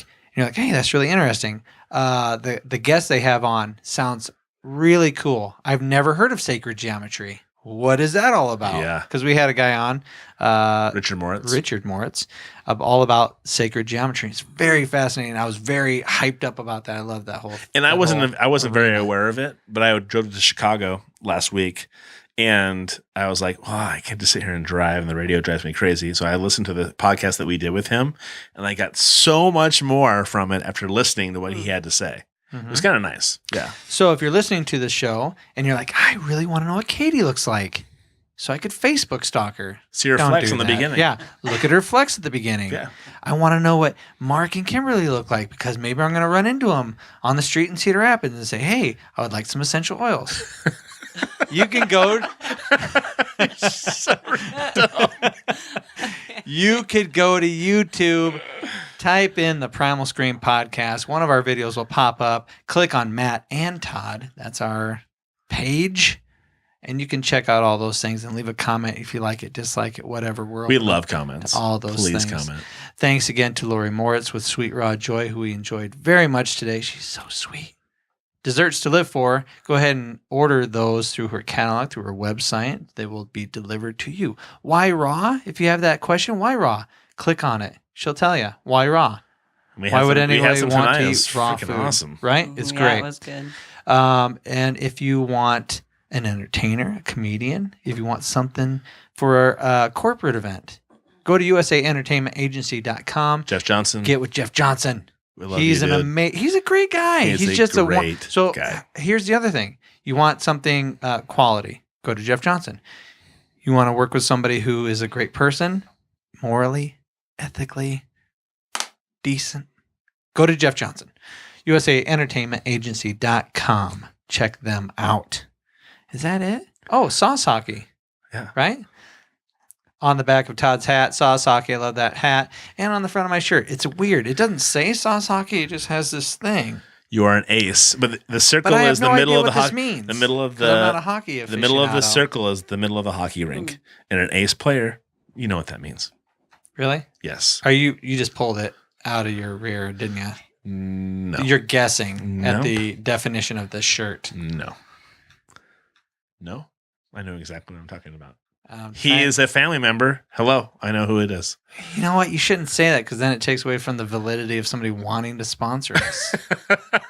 Their is a clothes great- are awesome. It's Give a me great break. concept for a show. Let's just have conversations with people that last quite a long time. We'll break down all the walls and barriers. 2+ hours. 2+ hours. You know, we were on Channel 28 Fox News, right? And it's one of those things where it gave me a good idea of what I don't like, which is throw somebody in between commercial breaks and what is DPSP Productions all about? And you did a good job. You're so nervous because you feel like you have to like nail it. You had to like give the right answers. You don't want to be embarrassed. You don't want to be a certain way. And I only have X amount of minutes to put forth this persona, this image. And it was over with like that. And your partner did not do a great job. He'll do better next time. Froze? How about that? Froze. No, he didn't freeze. He just got a little nervous pervis, which is okay because I'm generally the face of it because people see my face, and my buddy, my partner, he's like the behind the scenes guy who helps me with like the website and all the technical stuff and things like that and help book guests. But then I had a great conversation with somebody in the hallway because we were able to relax and chill and just there's no pressure. And that's the idea behind this podcast. Right. Because then you get to know somebody. Then you get to say, okay, your product might be cool, but I like it even more because I got to know you. Didn't you feel better a half an hour in? You felt better a half an hour in, Katie's right? like, well, She's like, maybe. not so much. I had to pee so bad the whole time that I couldn't No, I focus. felt good. Did you? I really Did you guys feel okay the whole okay? time, really. Was it okay? I mean, Okay. I I was wasn't. definitely nervous at first. But I felt I prepared got with really my comfortable. notes. Oh, you did have a lot of notes. I spoke in front of some people the other day. I can't remember. It was for a school thing with my kids. And I got done and I was like shaky. And I was like, what the hell is wrong with me? It was a whole new thing, even though we do this. right. I was like, it's You different. know what we forgot to you know? mention?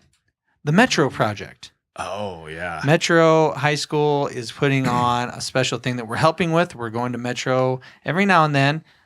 We were going a couple hours a week, donating some time to help them. They're going to be putting together their own podcast. They wanted our help with how do we interview people? Because their 40-year anniversary is coming up, and they have generations that have gone through Metro High School. So you have a grandmother and a mother and a daughter who have all been through Metro. Mhm. And so they wanted to know, how do we interview people? How do we set up the cameras? How do we link up the audio and the video? And then how do we get that out on the website, on the internet? So we're helping out with that. So look forward to The the Metro, Metro Project. Project. Yeah. So that'll be happening at the end of the school year this End year. of the beginning of summer. Beginning of June, pretty much. So. Wow, that's like right around the corner. Oh, yeah. That's right. So- around the corner. Look forward to that. Anyway, guys, thank you very much for coming and being on the show and We really appreciate getting it. over that nervousness. That's Who wants to awesome. go to a guy's weird basement?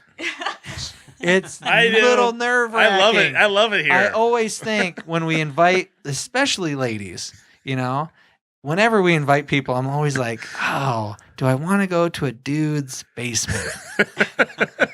Some guy I don't know. And I'm never surprised. I'm never surprised when that lady goes, is it all right if I bring somebody with me? No, that's fine. Totally. I'm glad that you do, because then that makes you feel a little bit more comfortable. Well, and it's You're not by yourself. It's not just the ladies. Mike Armstrong? Mike Armstrong, a comedian. He came in with Jeff Johnson, and Jeff stayed here, and we kind of knew that Jeff was his out. Yeah. And Mike stayed for almost 3 hours. And if you chatting want with an us. extremely a great example of an extremely wrong podcast, check A- out extremely the raunchy podcast. wrong. It's not raunchy. wrong. It's just It's raunchy. just raw. It's just Mike's It's just take on life. extremely raw, manly, inappropriate podcast. It's a lot of So if you want to just testosterone laugh, flowing. laugh. He's a very funny guy, but Yeah. even he and I were a little caught off guard, Yeah. which is awesome. I It love was a being great caught time. off guard. So anyway, thank you guys for being here tonight and joining us on the Primal Scream. I'm Matt. I am Todd. We'll see you later. Adios. Good night.